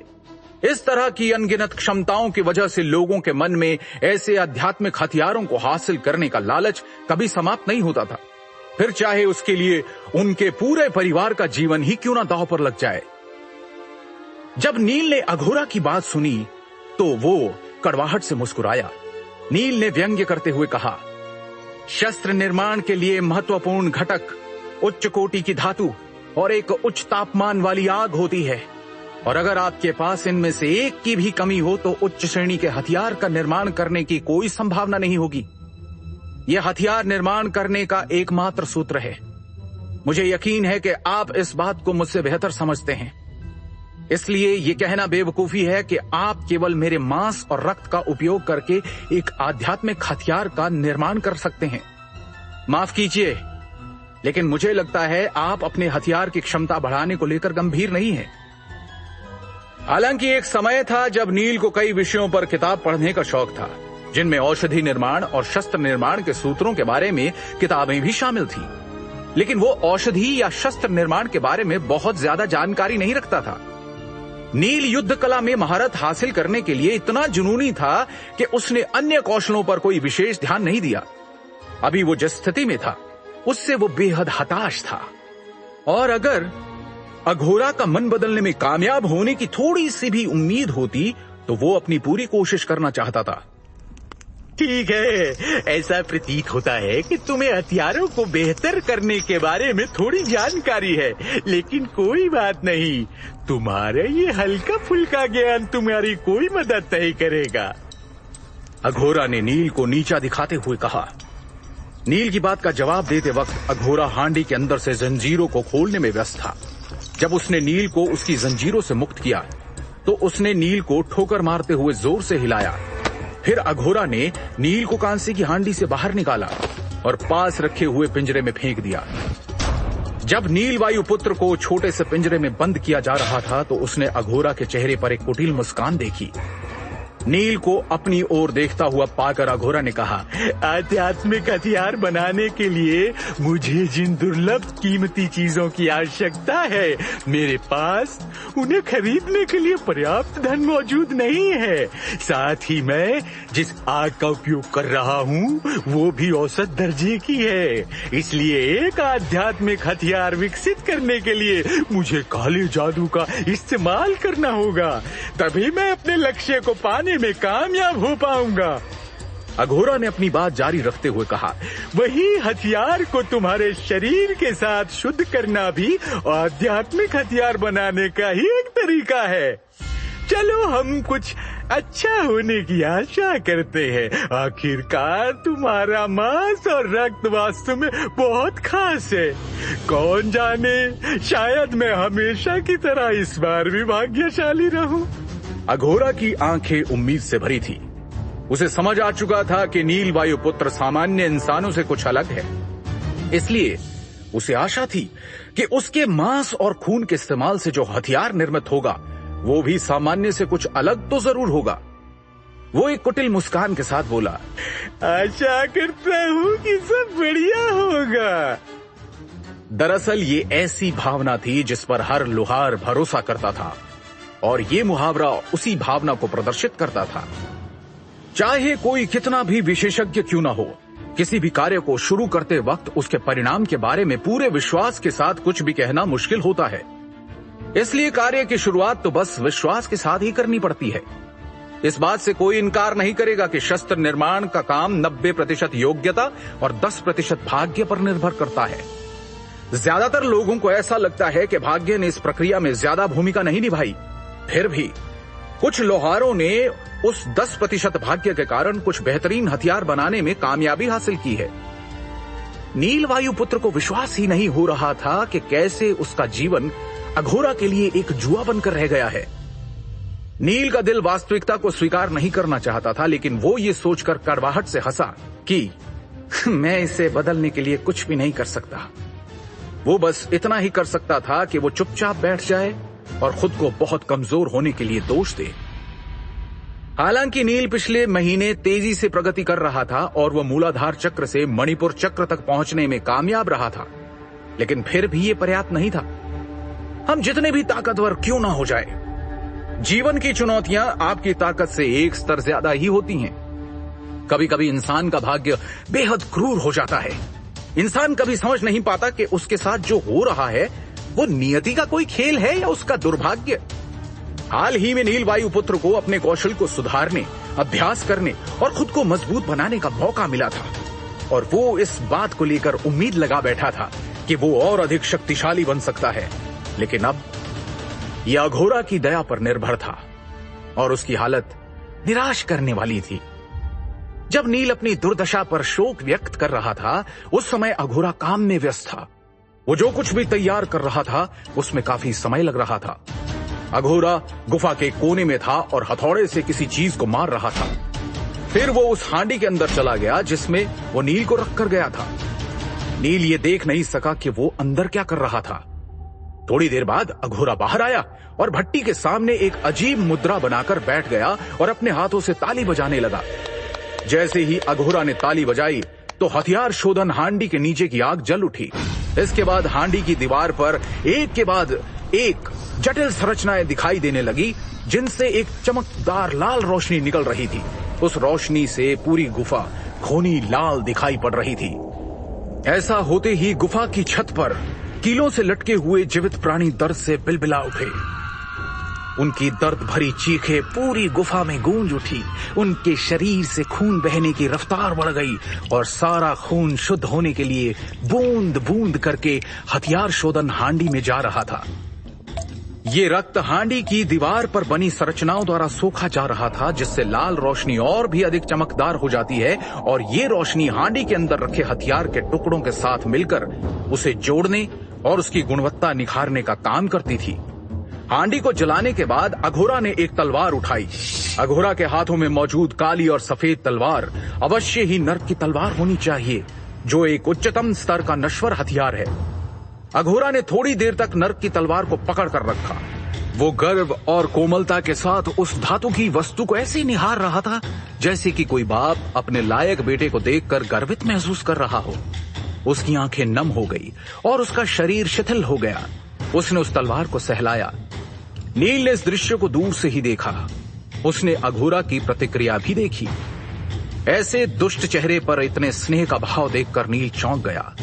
नील का दिल डर से कांप गया और उसे एक अजीब एहसास हुआ कि अघोरा शायद एक सनकी पागल व्यक्ति है। नील अघोरा के चंगुल से छूटने का मौका तलाश कर रहा था, लेकिन उसे ऐसा कोई पल नहीं मिला जब वो उसे चकमा दे सके। अपने नश्वर हथियार को चमकाने के बाद अघोरा ने अपना सिर नील वायुपुत्र की ओर घुमाया। उसके चेहरे पर एक अजीब सी मुस्कान थी और उसने नील को एक अजीब नजर से देखा।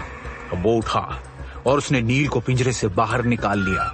फिर उसने कहा, तुम्हें मेरी नर्क की तलवार को अपनी शक्तियां देने के लिए सम्मानित महसूस करना चाहिए। क्या होगा आगे? क्या नील वायुपुत्र सच में अघोरा की तलवार को मजबूत करने की इस प्रक्रिया में मारा जाएगा, या फिर कुछ ऐसा होगा जो बिल्कुल अकल्पनीय है? जानने के लिए बस सुनते रहिए Mahagatha, only on Pocket FM.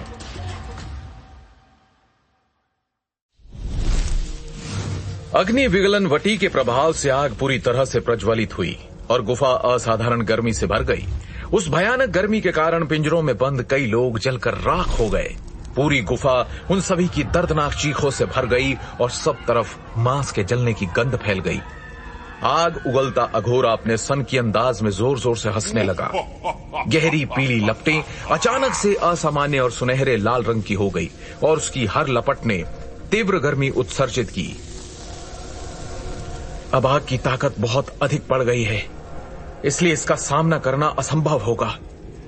ऐसा सोचते हुए जब नील वायुपुत्र ने उन सुनहरी लाल लपटों को देखा तो उसका चेहरा फीका पड़ गया। जैसे उम्मीद थी वैसा ही हुआ।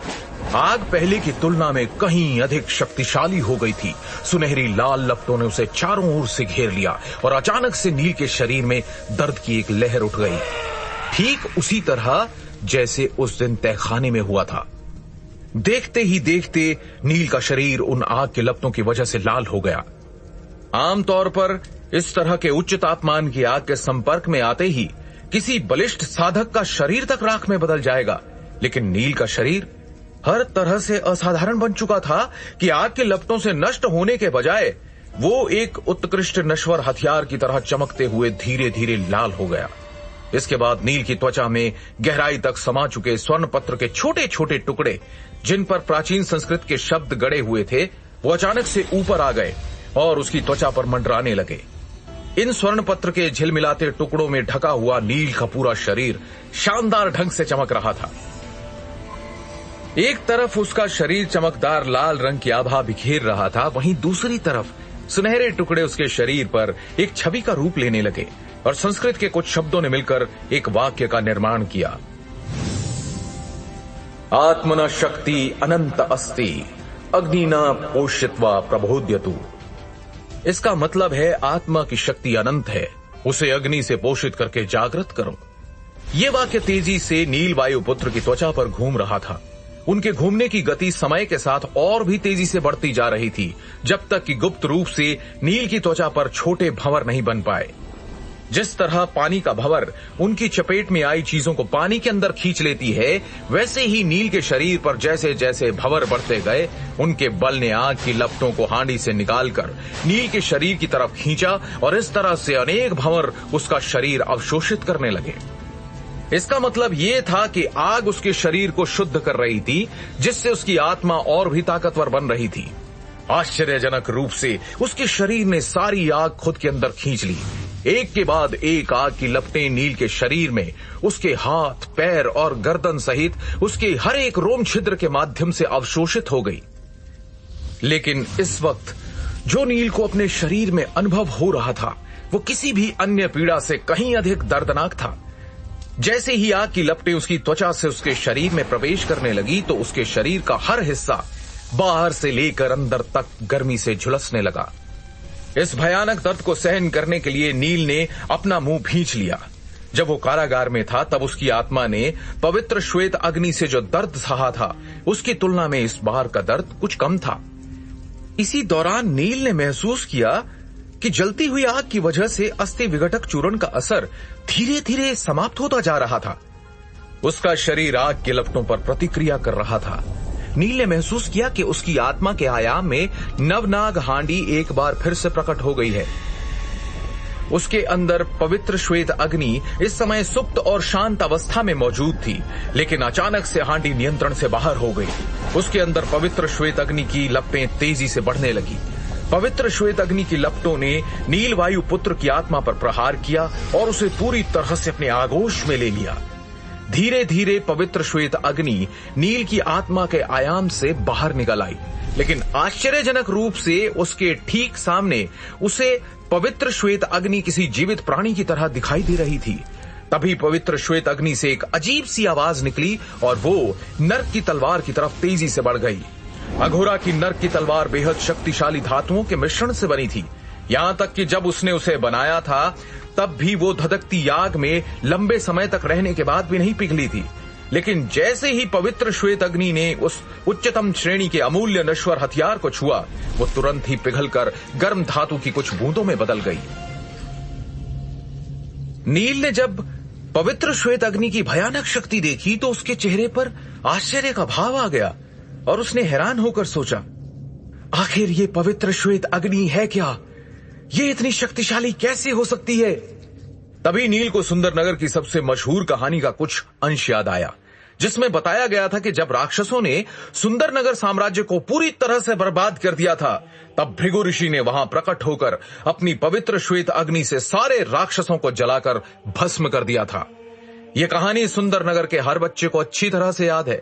इसके साथ ही नील वायु पुत्र के मन में एक विचार कौंध गया, तो क्या ये श्वेत अग्नि वही पवित्र श्वेत अग्नि है जिसे उस समय भृगु ऋषि ने राक्षसों को मारने के लिए प्रयोग किया था? वो बेहद उत्साहित महसूस कर रहा था। उसने तुरंत ही आगे की प्रक्रिया पर अपना ध्यान लगाया। नर्क की तलवार के पिघलने के बाद भयानक सफेद लपटों ने पिघले हुए धातु की बूंदों को नील की आत्मा के आयाम में खींच लिया। इस दृश्य से नील दहशत में आ गया। वो जानता था कि उसका शरीर किसी नश्वर हथियार की तरह सख्त है, लेकिन फिर भी वो पिघली हुई धातु को अपने शरीर के अंदर नहीं डाल सकता था।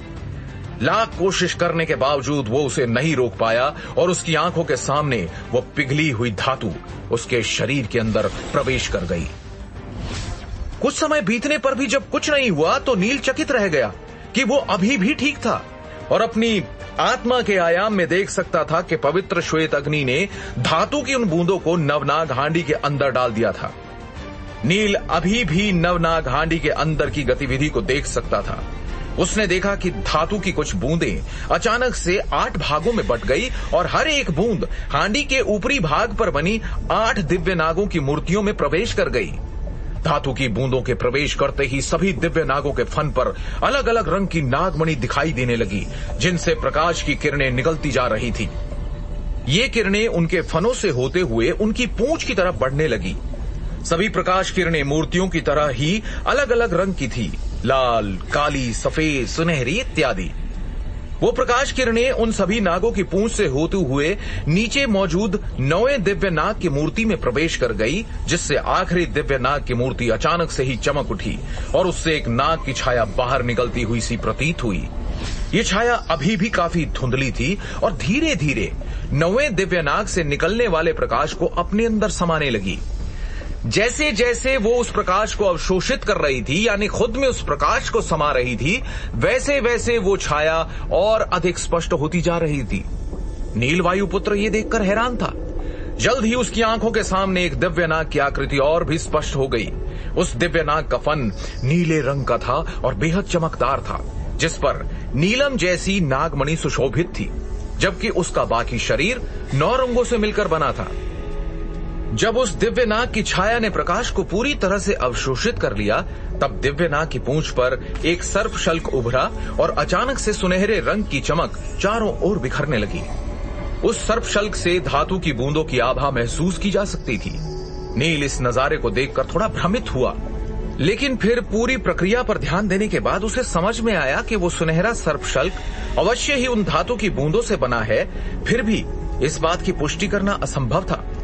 नील अपनी आत्मा के आयाम में जो भी दृश्य देख रहा था वो उसे चकित कर रहे थे, लेकिन तभी नील को उस सर्पशल्क पर एक सुनहरी चमक दिखाई दी और उसके शरीर में ताकत की बाढ़ सी आ गई।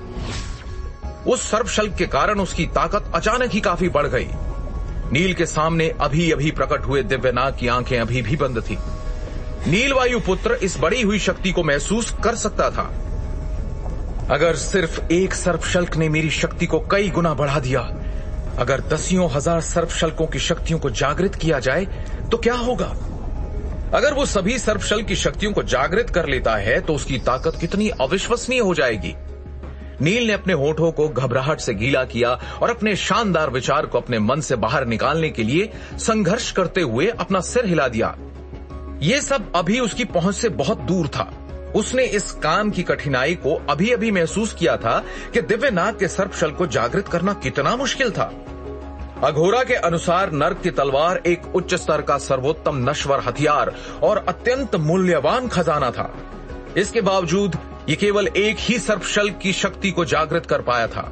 नील ने कल्पना की कि उनमें से हजारों को जागृत करने में कितने हथियार और समय की जरूरत होगी। भले ही पूरे उत्तरी क्षेत्र के सभी खजानों को ही क्यों न पिघला दिया जाए, तब भी सभी सर्पशल्कों की शक्ति को जागृत कर पाना बहुत ही मुश्किल होगा। नील ने चुपचाप मन ही मन ये निष्कर्ष निकाला कि उसे पहले हर चीज की अच्छी तरह से छानबीन करने की जरूरत है, ना कि जल्दबाजी में कोई बेवकूफी भरा कदम उठाने की। इन विचारों के बीच नील धधकती आग में पद्मासन की मुद्रा में बैठ गया और क्योंकि उसकी त्वचा पर मौजूद सुनहरे भंवर ने आग के लपटों को खींच लिया था और उसकी आत्मा काफी हद तक मजबूत हो गई थी, इसलिए उस आग ने अब उसके शरीर को भी मजबूत बनाना शुरू कर दिया था। हांडी के बाहर अघोरा शक भरी नजरों के साथ हांडी के अंदर देखने की कोशिश कर रहा था। उसे कुछ अजीब सा एहसास हुआ। वो अब अपनी नर्क की तलवार की उपस्थिति को महसूस नहीं कर पा रहा था। उसने आज तक कभी आध्यात्मिक हथियार नहीं बनाया था। ये प्रक्रिया उसके लिए भी नहीं थी। उसे कोई अनुभव नहीं था, इसलिए उसने सोचा, क्या नर्क की तलवार अब एक आध्यात्मिक हथियार बन गई है? लेकिन उसने साथ ही साथ ये भी महसूस किया कि हांडी में उसने जो आग प्रवाहित की थी वो अब कम हो रही थी। इससे अघोरा थोड़ा उत्सुक हो गया और सोचने लगा कि आखिर यहां चल क्या रहा है। हो सकता है मैं अपना पहला आध्यात्मिक हथियार बनाने में कामयाब हो गया हूं। ऐसा सोचकर अघोरा की आंखें चमक उठी। क्या यह भी नियति का एक विचित्र तरीका है नील वायुपुत्र को उसकी लड़ाई के लिए तैयार करने का? या फिर नील समझ रहा है जिसे अपनी ताकत वही बनेगी उसकी बर्बादी का कारण? नील की आत्मा के आयाम में मौजूद उस दिव्य नाग का क्या रहस्य है? क्या वो दिव्य नाग नील के लिए लाभदायक साबित होगा, या फिर वो सिर्फ अपनी शक्तियों को बढ़ाने के लिए नील का उपयोग कर रहा है? जानने के लिए बस सुनते रहिए Mahagatha, only on Pocket FM.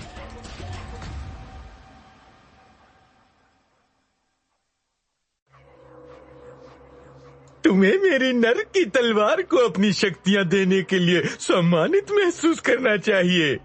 ऐसा कहते हुए अघोरा ने नील वायु पुत्र को पिंजरे से बाहर निकाला।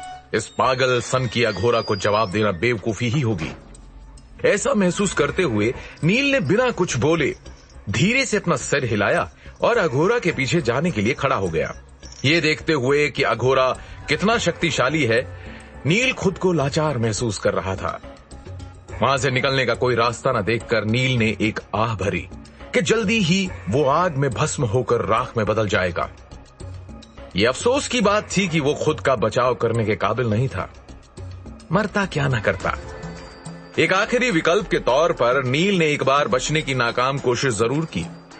वो अघोरा के लिए इसे आसान नहीं बनाना चाहता था, लेकिन ये कोशिश किसी काम नहीं आई।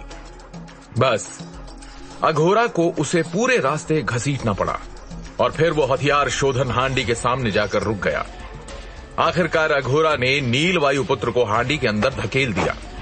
हांडी के भीतर काफी अंधेरा था, फिर भी नील देख सकता था कि वहां हथियारों के जले हुए अवशेष मौजूद थे और हांडी के बीच में धातु की एक मेज रखी हुई थी। नील के पीछे आकर अघोरा ने अपनी नर्क की तलवार को स्टेबल पर रख दिया और मुड़कर जाने से पहले नील को एक कातिलाना मुस्कान दी। फिर जैसे ही अघोरा हांडी से निकलने को हुआ तो वो अचानक रुक गया, जैसे कि वो कुछ भूल गया हो। वो पीछे मुड़ा और उसने अपने हाथों को हवा में लहराया, जिससे पीले रंग का चूरा यानी धूल जैसा कुछ प्रकट हुआ और उसने नील को पूरी तरह से ढक लिया। अगले पल जैसे ही नील ने सांस ली, उसने सुगंधित पीले चूर्ण की एक छोटी मात्रा को सांस के माध्यम से अपने शरीर में जाते हुए महसूस किया। भले ही ये एक छोटा हिस्सा था, फिर भी इसके असर से नील को कमजोरी महसूस होने लगी थी।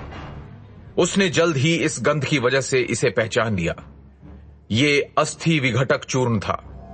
यह वास्तव में एक घिनौनी दवा थी जिससे पीड़ित की मांसपेशियों और हड्डियों पर काबू पा लिया जाता है, जिसके परिणाम स्वरूप उसके सभी अंग किसी लकवाग्रस्त इंसान की तरह कमजोर हो जाते हैं। देखने में तो लग रहा था कि नील ने अघोरा की शक्ति के आगे घुटने टेक दिए हैं, क्योंकि वो उसकी हर बात मानता चला जा रहा था। लेकिन शायद वो बस मौके की तलाश में है। हार मानने और जिंदा जलने के बजाय नील वायु पुत्र ने फैसला किया कि मौका मिलते ही वो नर्क की तलवार को चोरी कर लेगा और हथियार शोधन हांडी को तोड़ देगा।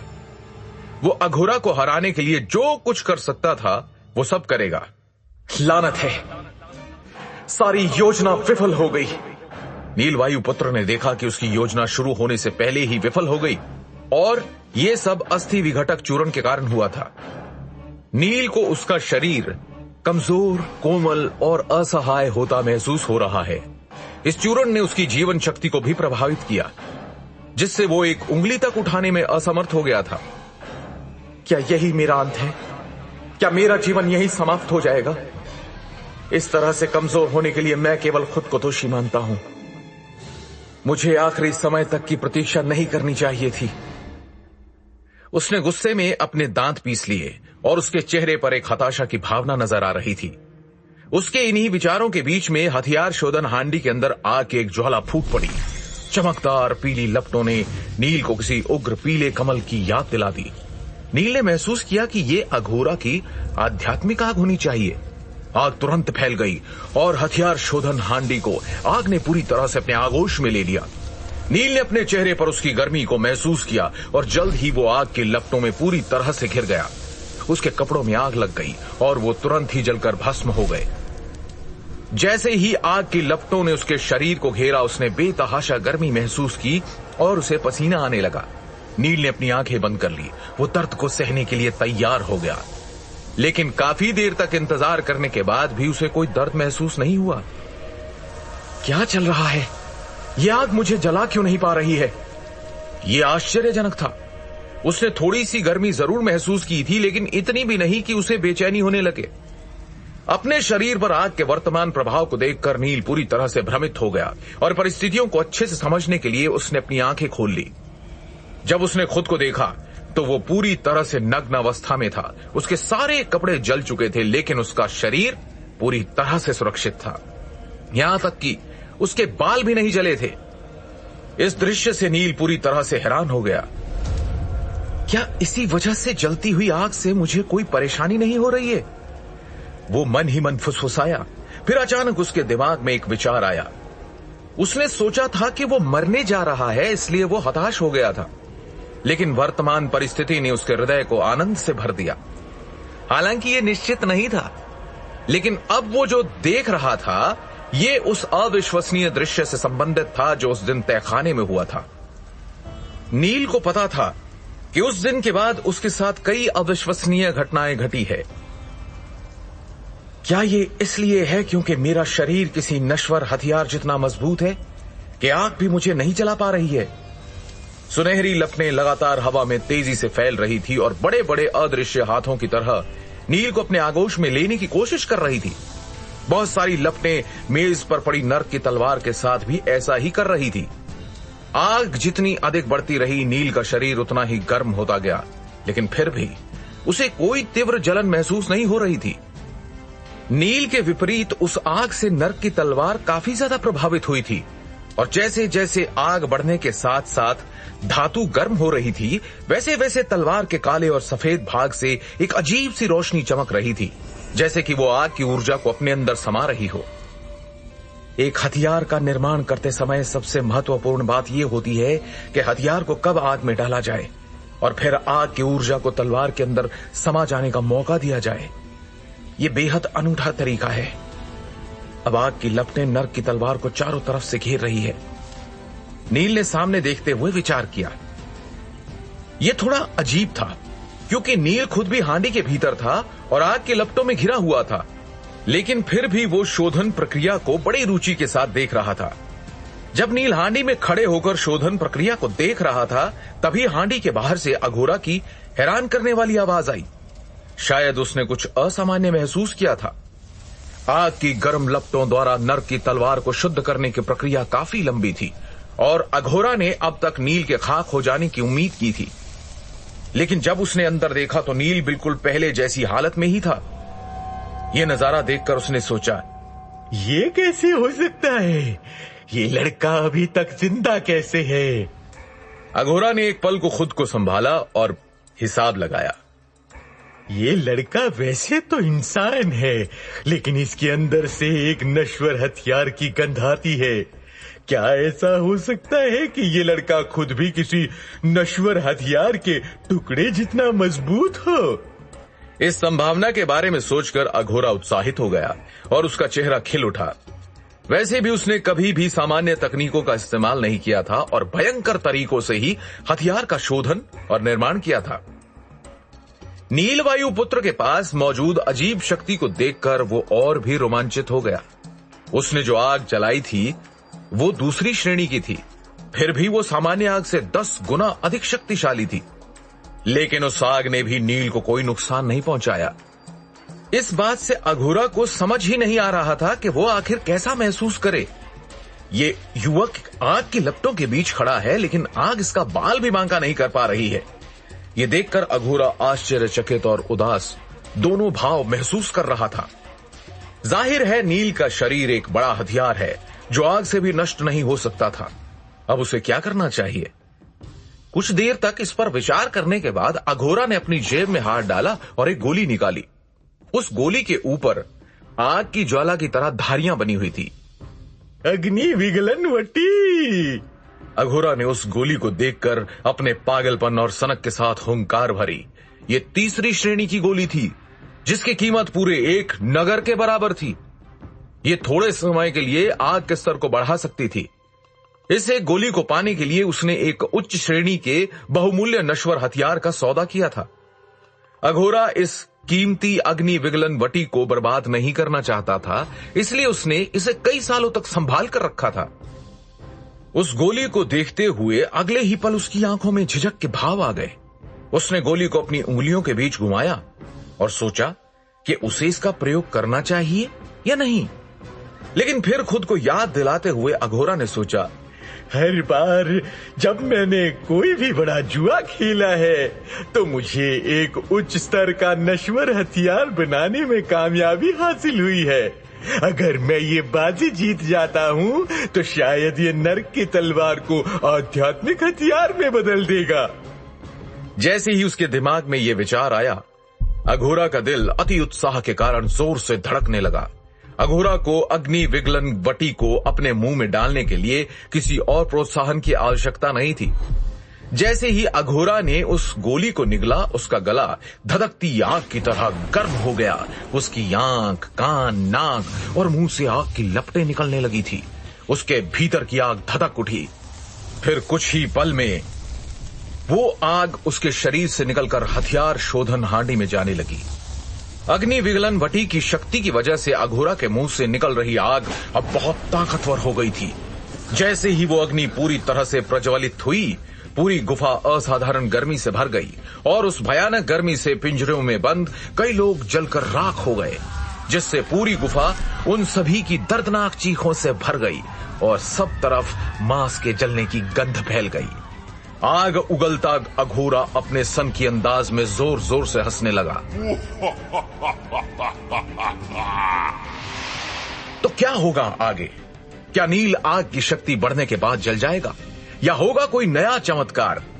कैसे बचेगा नील अघोरा के आतंक से? जानने के लिए सुनते रहिए Mahagatha, only on pocket FM।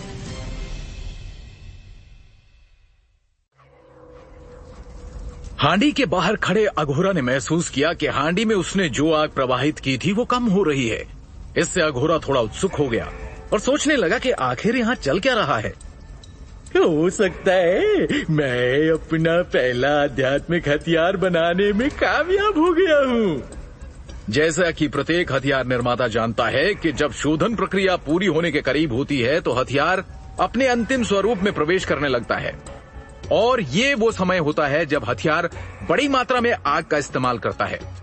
आग को अवशोषित करने की मात्रा श्रेणी के आधार पर अलग अलग होती है। जिस हथियार का स्तर जितना ऊंचा होगा वो हथियार उतना ही अधिक आग को अवशोषित करेगा, यानी इस्तेमाल करेगा। अघोरा ने याद किया कि जब उसने नर्क की तलवार बनाई थी उस समय अंतिम चरण के दौरान तलवार ने पूरे 2 घंटे तक आग को अवशोषित किया था। लगभग 3 घंटे बीत चुके थे। हथियार निर्माता ये मानते हैं कि उच्च श्रेणी के हथियार को अंतिम चरण में अधिक आग की आवश्यकता होती है और उतना ही अधिक समय भी लगता है। अघोरा ने सोचा कि इसकी अधिक संभावना है कि हांडी में मौजूद नया हथियार एक आध्यात्मिक हथियार ही होगा। इसके बारे में सोचते हुए अघोरा और अधिक उत्साहित हो गया और उसका दिल तेजी से धड़कने लगा। हाँ, बिल्कुल ऐसा ही हुआ है। केवल एक आध्यात्मिक हथियार ही अंतिम चरण के दौरान इतनी अधिक आग को अवशोषित कर सकता है। ऐसी सोच के साथ बिना किसी हिचकिचाहट के अघोरा ने तुरंत ही हांडी के अंदर और अधिक आग प्रवाहित कर दी। हालांकि अघोरा ने हांडी में काफी ज्यादा मात्रा में आग प्रवाहित की थी, लेकिन ऐसा लग रहा था कि हांडी किसी अनंत अंधेरी खाई की तरह है जिसने अघोरा की आग को भूखे दानव की तरह निगल लिया था। लगभग 6 घंटे बीत जाने के बाद अघोरा का शरीर हाँफ रहा था और वो पसीने से तरबतर हो गया था, लेकिन वो अभी भी इस बात को लेकर चिंतित था कि उसने पर्याप्त काम किया है या नहीं। उसे एहसास था कि अगर उसने अंतिम चरण के दौरान हथियार में सही ढंग से आग प्रवाहित नहीं की तो हांडी के भीतर का हथियार खराब भी हो सकता है, भले ही वो कितना भी अधीर क्यों ना महसूस कर रहा हो। लेकिन अघोरा केवल अपने दांत पीसकर संयम के साथ आग को प्रवाहित करना जारी रखता है। उसके पास कोई और चारा भी तो नहीं था। तकरीबन 20 घंटे बाद अपने शरीर से आग की अंतिम बूंदों को निचोड़ते हुए अघोरा खुद पर नियंत्रण नहीं रख सका और जमीन पर गिर गया। वो हांफते हुए जमीन पर बैठ गया। फिर कुछ देर बाद वो अपनी शक्ति बटोर कर धीरे धीरे उठा। अघोरा ने लाल रंग की कई गोलियां निकाली और उन्हें अपने मुंह में डाल लिया। थोड़ी ही देर में उसने महसूस किया कि उसकी शक्ति दोबारा बढ़ रही है, लेकिन फिर भी इतने समय तक प्रतीक्षा करने के बावजूद वो समझ नहीं पा रहा था कि वो सफल हुआ है या नहीं। हांडी के सामने खड़े अघोरा के चेहरे पर उलझन के भाव थे। फिर कुछ देर सोच विचार करने के बाद अघोरा ने हांडी का द्वार खोल दिया। वो कुछ भी महसूस नहीं कर पा रहा था। इस वजह से उसे एक अजीब सी अनुभूति हुई। जैसे ही दरवाजा पूरी तरह से खुला, उसे एक सुनहरी मुट्ठी अपने चेहरे की तरफ तेजी से बढ़ती दिखाई दी। क्योंकि अघोरा पहले ही अर्ध महावीर योद्धा बन चुका था, इसलिए उसने अपनी ओर बढ़ते खतरे पर तुरंत प्रतिक्रिया दी। नील वायुपुत्र के मुक्के से बचने के लिए वो तेजी से पीछे की तरफ जाने लगा, लेकिन फिर भी पहले से भी शक्तिशाली हुआ नील वायुपुत्र काफी तेज था और उसकी मुट्ठी आखिरकार अघोरा के शरीर से टकरा गई। अघोरा इस हमले से पूरी तरह बच तो नहीं पाया था, लेकिन पीछे हटकर उसने नील के मुक्के की शक्ति को कम जरूर कर दिया था। मुक्का लगते ही अघोरा का चेहरा अचानक लाल हो गया। उसके माथे की नसें फड़कने लगी और उसके मुंह से खून निकलने लगा। अपने मुंह से निकल रहे खून को पोंछते हुए उसने आश्चर्यचकित होकर कहा, तुम अभी भी जीवित हो? सही कहा, नील वायुपुत्र अभी तक मरा नहीं है। नील की गरजती आवाज को सुनकर किसी का भी दिल दहल सकता था। नील बाहरी रूप से तो शांत दिख रहा था, लेकिन उसके भीतर उमड़ रहे भय को नियंत्रित करने के प्रयास में उसकी छाती तेजी से ऊपर नीचे हो रही थी। नील ने अभी सिर्फ तीसरा कुंडलिनी चक्र ही जागृत किया था और वो लगभग 1200 किलोग्राम वजन का सामना कर सकता था। इसके अलावा दिव्य नाग के सर्पशल की शक्ति को जागृत करने के बाद उसकी ताकत 3 गुना हो सकती है। चूंकि उसने अघोरा पर अचानक हमला करने की योजना बनाई थी, इसलिए नील ने इस मुक्के में अपनी पूरी ताकत झोंक दी थी। उसे उम्मीद नहीं थी कि अघोरा इतनी जल्दी प्रतिक्रिया देगा। वो नील के मुक्के की चपेट में आने से बच गया था, लेकिन अघोरा नील से भी ज्यादा हैरान था। इस युवक ने अभी तक केवल मणिपुर चक्र ही जागृत किया है और मेरी ताकत इससे कहीं ज्यादा है, इसलिए मुझे इसे मारने में कोई परेशानी नहीं होनी चाहिए।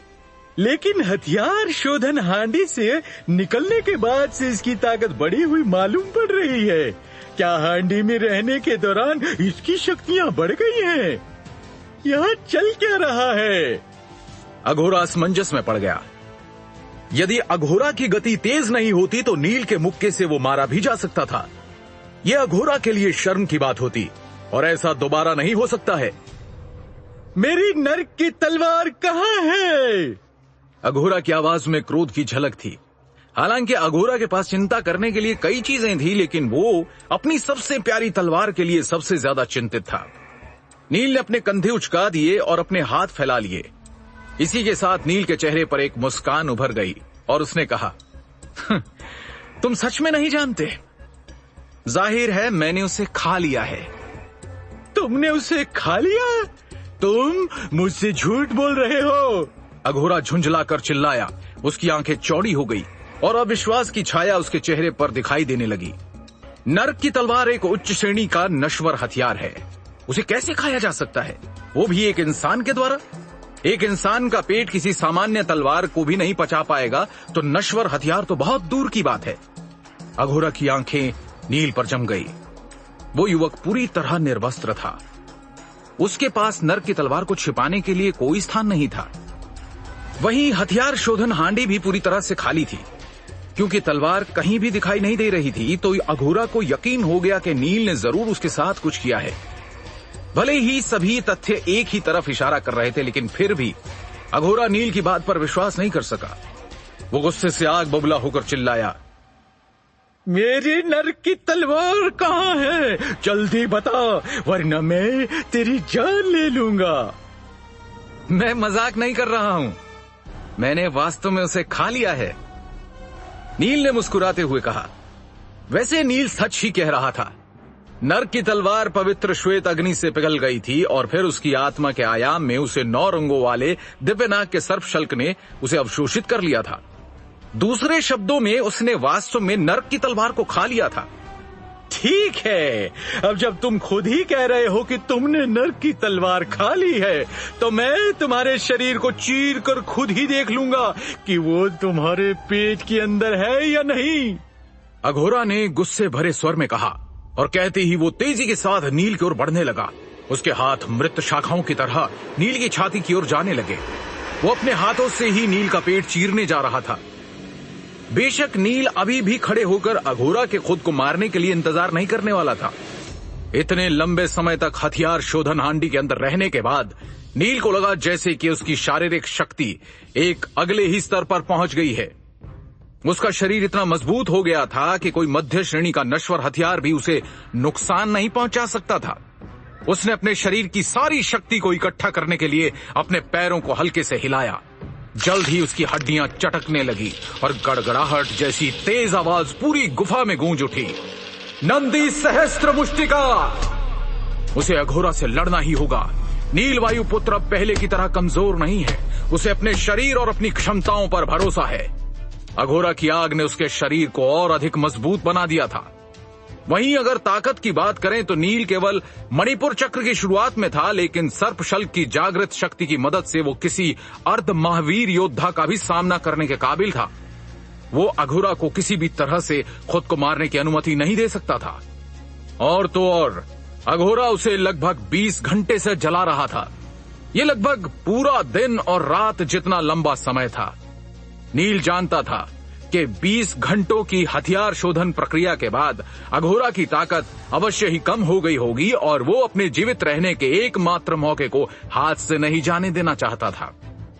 जिस क्षण दोनों के हमले आपस में टकराने वाले थे, उसी क्षण अघोरा जल्दी से एक तरफ चला गया। उसका शरीर हवा में एक अजीब कोण में मुड़ गया और फिर उसने तलवार की तरह तेजी से अपना हाथ लहरा दिया। अग्नि का वार! अघोरा अर्ध महावीर योद्धा होने की वजह से वास्तव में काफी मजबूत और शक्तिशाली था। उसने अपने हमले में आग की जलती हुई शक्ति को भी मिला दिया था। उसके हाथ ने किसी तीखे खंजर की तरह नील की त्वचा में एक गहरा घाव कर दिया। इस नजारे से वो दोनों ही चौंक गए। अघोरा को यह देखकर आश्चर्य हुआ कि नील का शरीर असामान्य योद्धा से कहीं अधिक कठोर था। अघोरा के हमले ने नील की त्वचा पर केवल एक छोटा सा घाव बनाने में ही कामयाबी हासिल की थी। अघोरा के अनुसार यहां तक कि जंगली भूमि पर रहने वाले विशेष मानवों के शरीर भी नील जितने कठोर नहीं थे। उसकी अग्नि तलवार में उसकी आध्यात्मिक आग की ताकत थी, जिसकी सहायता से वो लोहे जैसी मजबूत मांसपेशियों को भी चीर सकता था। लेकिन जिस क्षण उसकी तलवार नील के मांस को काटकर उसकी हड्डियों को छूती, तो उससे दो धातुओं के टकराने जैसी आवाज सुनी जा सकती थी। ऐसा कैसे हो सकता है? क्या इस युवक का शरीर नश्वर हथियार जितना मजबूत है? अघोरा ने मन ही मन सोचा। वहीं नील को इस बात से आश्चर्य हुआ कि अघोरा काफी फुर्तीला था। नील ने बहुत कोशिश की, लेकिन फिर भी वो अघोरा की छाया को भी नहीं पकड़ सका। इससे नील काफी निराश हो गया। सिर्फ मणिपुर चक्र जागृत करने के बाद तुम्हारा शरीर बहुत कठोर है। खैर, अब इससे क्या फर्क पड़ता है? वैसे भी तुम मरने जा रहे हो।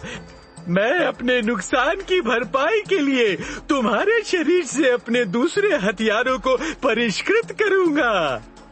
अघोरा ने एक कुटिल मुस्कान के साथ कहा। इन शब्दों के साथ वो तेजी से नील की ओर झपटा। अग्नि तलवार ने नील पर फिर से हमला किया, जिससे उसके शरीर पर एक और घाव बन गया और तुरंत ही नील के घाव से खून बहने लगा। नील ने अपना बचाव करने की बहुत कोशिश की, लेकिन अघोरा की अत्यंत तेज गति के आगे नील वायु पुत्र फीका पड़ रहा था। जब भी अघोरा उस पर हमला करता था, तब नील के शरीर पर एक भयानक घाव बन जाता था। नील वायु पुत्र के लिए स्थिति निराशाजनक हो गई थी। भले ही वो शारीरिक रूप से मजबूत था, लेकिन वो अघोरा जितना तेज नहीं था। अघोरा की गति को देखते हुए नील ने महसूस किया कि अगर उसने समय रहते कोई उपाय नहीं सोचा, तो निश्चित रूप से अघोरा उसे मार देगा। ऐसे में उसके पास जान का जोखिम लेने के अलावा और कोई चारा नहीं था। अचानक ही नील ने अपनी आंखें बंद कर ली और अपनी बाहें नीचे कर ली। उसे देखकर ऐसा लग रहा था मानो उसने हार मान ली हो। क्या होगा आगे? क्या नील अघोरा जैसे शक्तिशाली दुश्मन से अपनी जान बचा पाएगा, या फिर उसका सफर यहीं पर समाप्त हो जाएगा? कहानी एक दिलचस्प मोड़ लेने वाली है। बस सुनते रहिए Mahagatha, only on pocket FM।